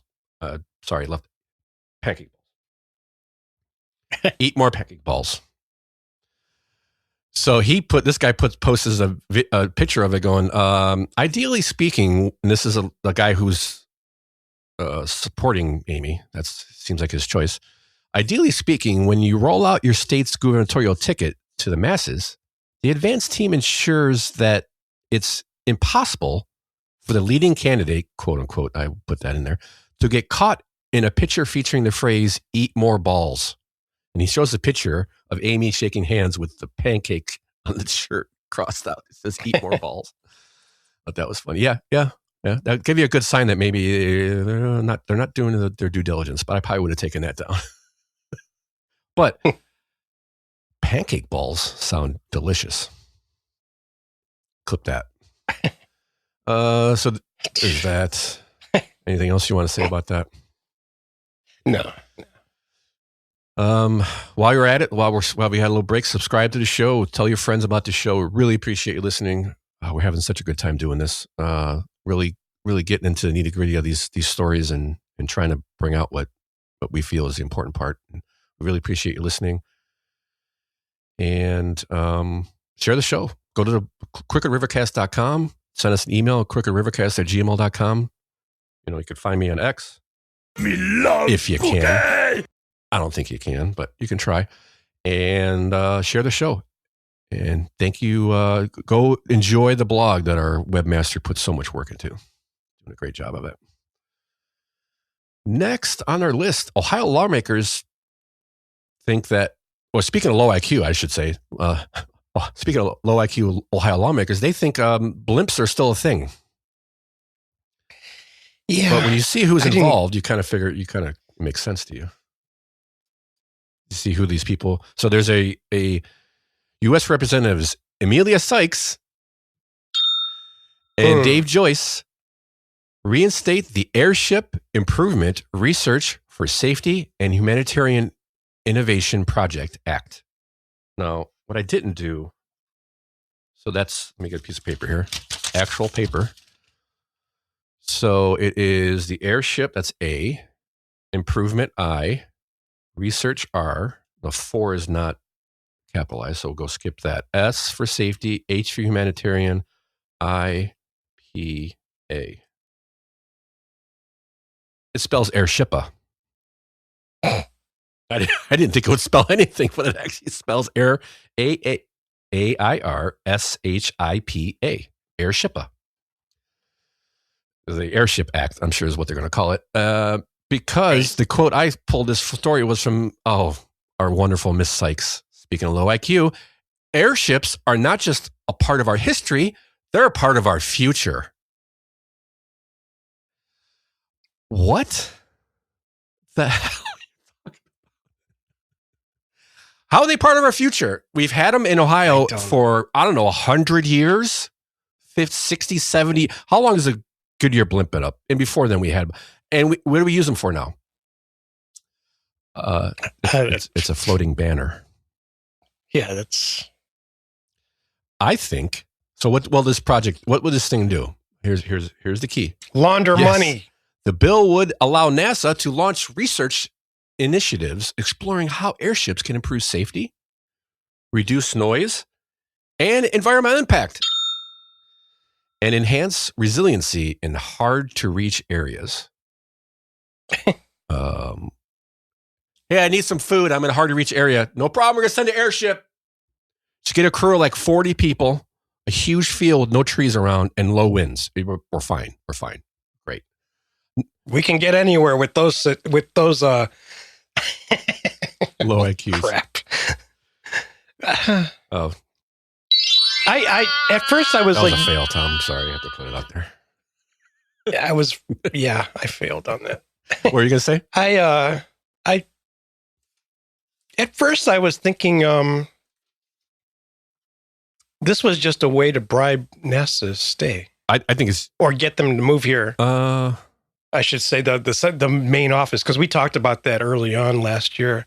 Yeah. We're trying to get them to Ohio, but the more I think about it, no, this is just Sykes trying to get money for her district, because that's her district is where the blimps are parked at in her district. So she's the Ohio 13 districts, which Sykes represents, is the home of the world famous Goodyear blimp, and like one of the few blimps that fly anymore. Why? Because they suck. They're a horrible way to travel. Horrible way to travel. They're quiet though. They're quiet. They're slow. They don't hold a lot of people. The ones we have now hold like 5. And when you land, you literally need like 40 people to land. To grab it and tie it down. And then, interesting enough, you know why they had the spire on the Empire State Building was supposed to be a port for Zeppelins coming from Europe. Nice. But they figured out maybe it wouldn't be a great idea to moor it, 1,000, however tall the Empire State Building is, 600-700 feet in the air or whatever. Little windy. Yeah, and then you got to climb out and go down into this. Yeah, no, they thought after they thinking about it, they said it wasn't a good idea. They never actually did it because blimps suck. Anyway, moving on. It is nice to get that footage from above the stadiums. Yes. But now you could just do it with a drone, right? Wow. I think you just stumbled upon the whole point of this.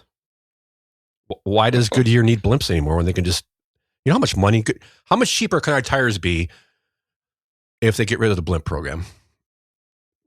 4 or 5 thousandths of a cent? I don't know, something like that.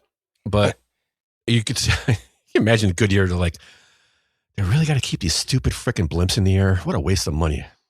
But I mean, they are, when you got big events, they do get a lot of coverage. So makes sense. But that's about all they're good for. Neat. I mean, I wouldn't say get rid of them. I wouldn't say to study. They are not. They are part of our past. They are definitely not part of our future. You crazy moron. Yeah. Speaking of crazy morons, AI in Ohio schools. This is a quick one. We'll just touch on because I'm sure we're going to talk about this. The end is nigh. It definitely is. It's definitely the end. The Ohio State Legislature is putting out new guidelines about incorporating artificial intelligence into the classroom. So they're basically just putting out a model policy, is what they call it, to encourage public schools. Like, this is how you should incorporate it, or what you should incorporate. To what extent. And I guess it's a good thing. Let's put some guidelines on it to a certain extent. But I'm thinking I'm torn on this because at one point I go, how about no AI in the classroom? But then on the other part, I mean, it is a thing that exists. I know. You have to learn. You have to learn something. It's like the struggle I had with my kids and devices and computers. I don't want them to be on it all the time, but I also don't want them to go into 17, 18 years old not knowing how to use a phone or an iPad or a computer, or the internet or that kind of stuff. So it's a balance. I know there are kids in my daughter's school, oldest and youngest for sure, but oldest daughter, that they still don't have phones. There's only a couple. But I think you have to bring it in. It is going to be. We could discuss whether it's actually AI or not, but machine learning, whatever. It's a thing. It's a tool. We're still trying to figure out what it's actually good for. A few things, but I think this is generally okay. I don't know.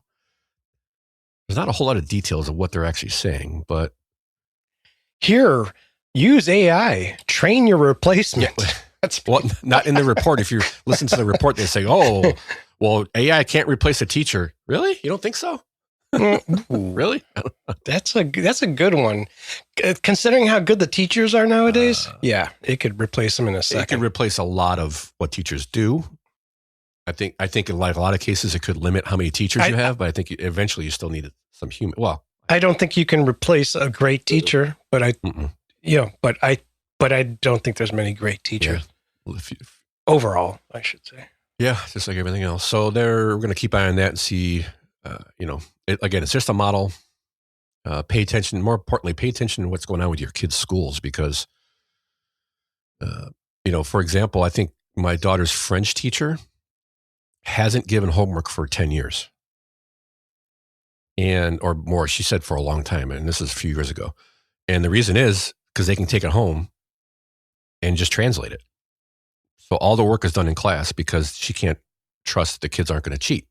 Because it's so easy to cheat. I remember this a couple years ago, she goes, and I'm sure one day they're going to have it so that you could just point your phone at the paper and it'll translate it. And I raised my hand like I was in class. I said, oh, actually, Google's had that for like 5 years. Like Google had Google Goggles years ago where you can go traveling, point your phone, your camera app, not even take a picture, just point the app at a sign and it'll live translate it right there for you. And actually change the words on the sign to show what in English or a lot of things. So that's and they've already been doing this for years, just with the internet and computers and stuff. So it's just kind of more of that. And check that one off. Oh my gosh! Next, measles. Oh my gosh, the measles are back, Tom. Measles are back. And there's a story that we actually didn't. That would have gone along with this. That you pulled? Is it? I don't. You know what? I don't even know if I pulled it. I might have bookmarked it on Twitter. But RFK changed the vaccination schedule for kids. Yes, we talked a little bit about that, didn't we? No, that just happened. Oh no, he went from. Yeah, but you only have to get 11 now. Yeah.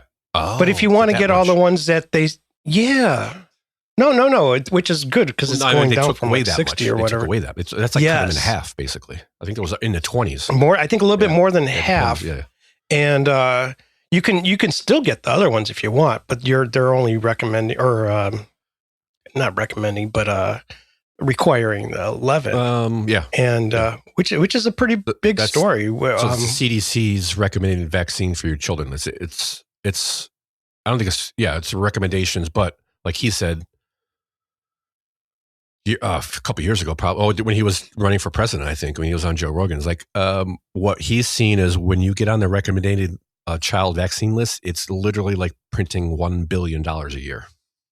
Right. And that's the advantage. And that's why when I got vaccinated, it was like 7 shots.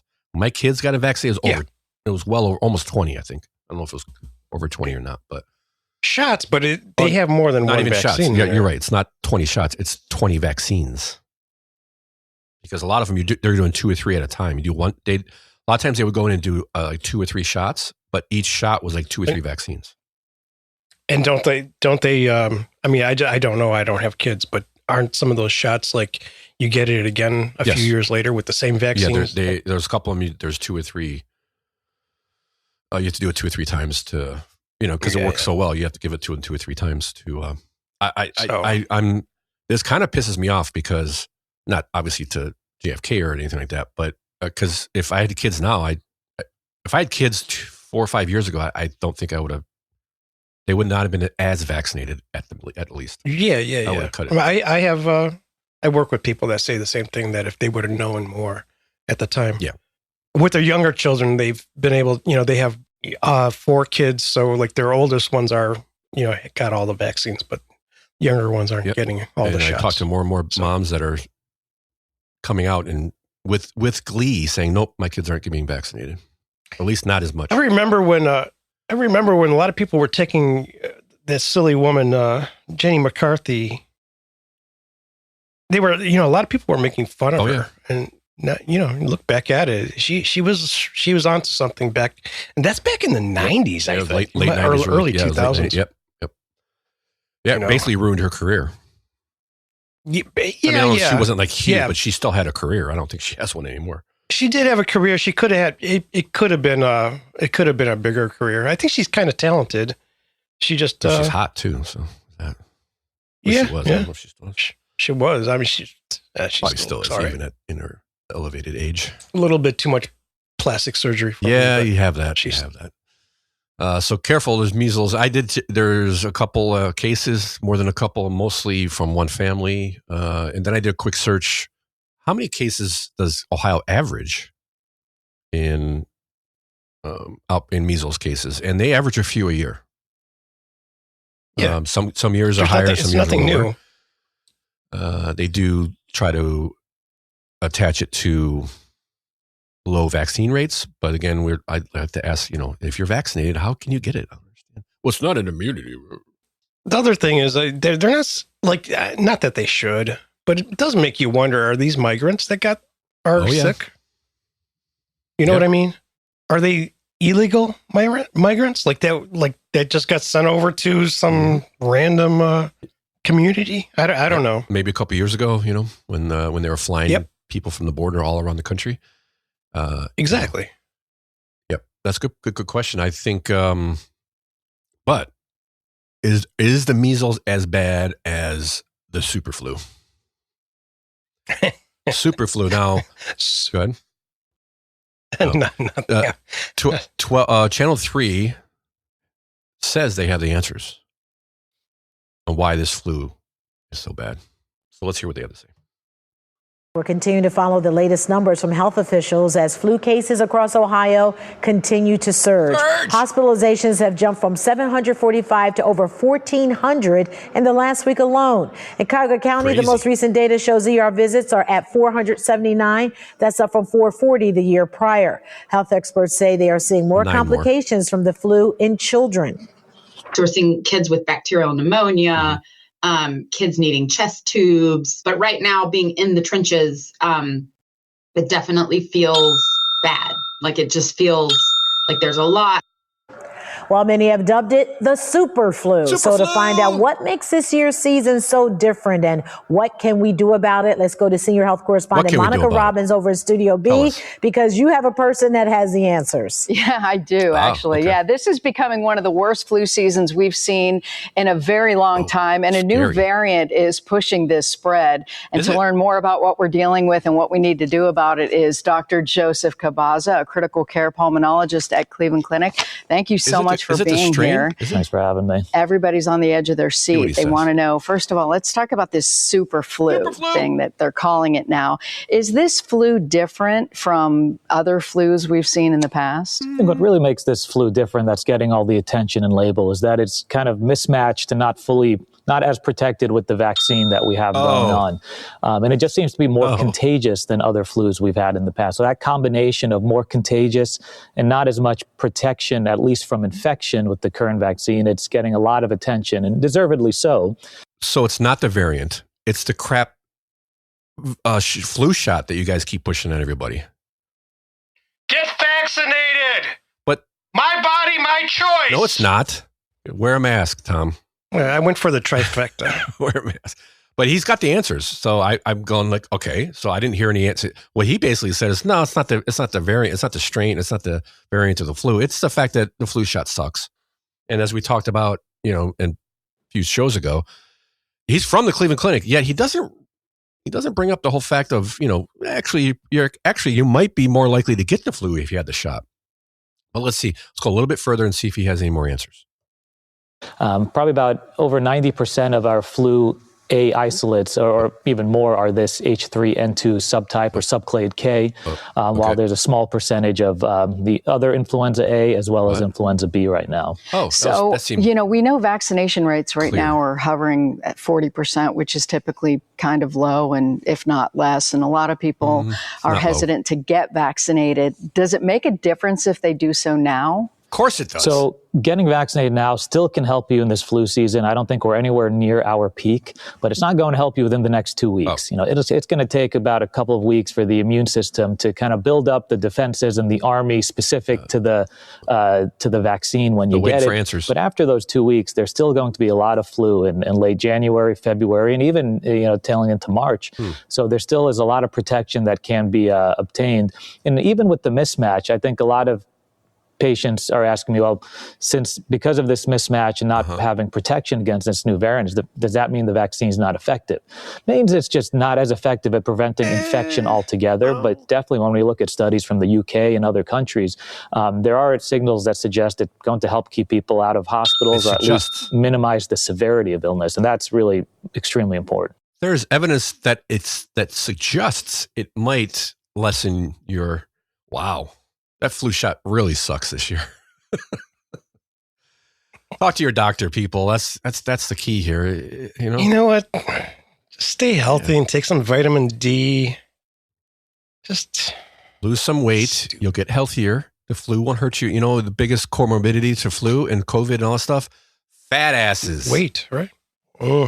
Fat asses, which most of us are, including myself. Oof, I think I had like 20 pounds. We do have a problem with that in this country, but work out a little bit. Take a walk. Lose some weight. Take a walk. Take some vitamin D3, K2, whatever that's called. And you know what? If you're freaking sick, stay home. No. Well, as we've proven in the past, only if you test positive for COVID. If it's not COVID, you can go spread it to everybody else. Yeah. All right. And wrapping up the show here, because we're going a long one today, but we got a lot of stuff happening in our absence, but we're going to hit it now. The good things. We bring good things to life. A couple of quick ones here. Christmas in January. The Medina businesses have extended their holiday decor for a filming of a movie. Now, that's not really, that's a cool story, but really, if you go down, Medina has been involved in 4 movie filming of 4 different movies in the last year, I think it says. They got that nice, quaint little central park there that I can't stand driving through. It's so bad. You got like trucks and stuff driving through. It's so bad. It's awful, man. If you live around there, it has to be. It is. Yeah, I wouldn't want to drive through that every day, but it is, it's a cute little town center. Within the last year, Manzier, which is somebody, maybe I don't. It says it early in the thing, but he said the film was the fourth movie within the last year to have scenes filmed in Medina, which is kind of cool. That's pretty cool. Next. Oh, winter fun will continue in Akron. So they have a winter Akron at Lock 3 Winter Blast through February 16th. They've got like ice skating, weather permitting and all that stuff. Let's see. Oh, wait, they're going to be filming on the 12th and through the 14th. So our listeners are going to be able to go down there and get on film. Oh, yeah, that's Monday through Tuesday. Monday through Wednesday. Do some rude things, please. I want to see, I don't know, something in the background. They might cut you out of it, though. So, at your own risk. If you really want to be in the movie, you may not. Some outrageous. So downtown Akron seasonal attractions offer ice skating, bumper cars, and specialty events. So they have ice bumper cars? That sounds interesting. Yeah. Exciting attractions like ice bumper cars. Special programming throughout the season. So it goes. What does that mean? Is it on ice? Yeah, bumper cars are on ice. Oh, how do they do that? I wonder. Well, you got the electric track on top, right? And then you're on ice. Oh, yeah. That sounds interesting. Almost pointless. I don't see the almost pointless. They started Fridays. They glow party night, January 16th. They got luau night. January 23rd. We got Greek night. January 30th, EDM night. What is that? Isn't it like a music? Like EDM? Is that type of music? That's a dance thing. February 6th, where you want to go, people. It's cosplay night. Every pink-haired nose-wearing liberal is going to be there. All the furries will be out. Oh, you know what? I was driving home from work the other day, and right in front of me, there was a license plate that said furry. And I was like, what the heck? And I made sure I tried pulling up next to him, them. And I have to say them because I could not tell what it was. You're not just being polite. You're actually just being pragmatic. You don't know. You didn't know what it was. All right. Yeah. But first time I've ever seen that. And there were some bumper stickers. It was too late at night. I couldn't. Oh, I bet it. Like small stickers. It probably had all sorts of weird things on it. With that license plate, there had to be at least 20. Advertising it, though. It's so funny, man. Because that is your identity. Your sexual orientation is their identity, which is so weird. I gotta get my license plate is going to be hetero or straight. Hetero. That's my next vanity plate. Hetero 1. Anyway, so mine's just going to be dude. Go check out the Akron. Winter fun if it's something you're into, ice skating, and they got concerts. It looks like they're going to have a bunch of stuff there. And, if you've got... What's Lock 3? Lock 3 is an area. It's like Colorado Falls area, I think. It's on the gotcha. river. Yeah, that's part of the whole canal thing. Lock 3 is in it. Yeah. I think I've been in there. It's kind of a nice little area. They've built it up a little bit over the years. Yeah. Looks kind of cool. Check it out. Something to do in the wintertime. You want to get out. If you like cold and you want to freeze your nuts off. If you like ice skating outside while it's cold, go ahead. Check it out. And you're not going to do it when it's warm. I mean, they got a luau night? Hell yeah! How did I miss that? Are they gonna? Are there luau dancers? Are they gonna cook a pig in the ground? Are they wearing grass skirts? Wow, not for long. I'll tell you that much. Anywho, check it out if it's something you're into. It's something to do. Kids will like it. Fall on their ass on their skates. Make sure you got insurance though, because ice is hard. Can you take the cars and run the kids over? Yeah, that would be fun. You can have ice skating and ice bumper cars in the same time. That's when you can really make it fun. What was that? Death Race 2000 on ice. Thank you for listening to us babble about the news for the last 2 hours plus. And we really appreciate you listening. Go to check out the website, follow along on the blog with our stories. Let us know if there's anything we're not covering, what things we should cover, shouldn't cover, how right we are, and how, well, just stick with how right we are. It's good. crookedrivercast.com, crookedrivercast@gmail.com. Wow. Thank you for listening. Really appreciate it. We'll talk to you next week. Peace.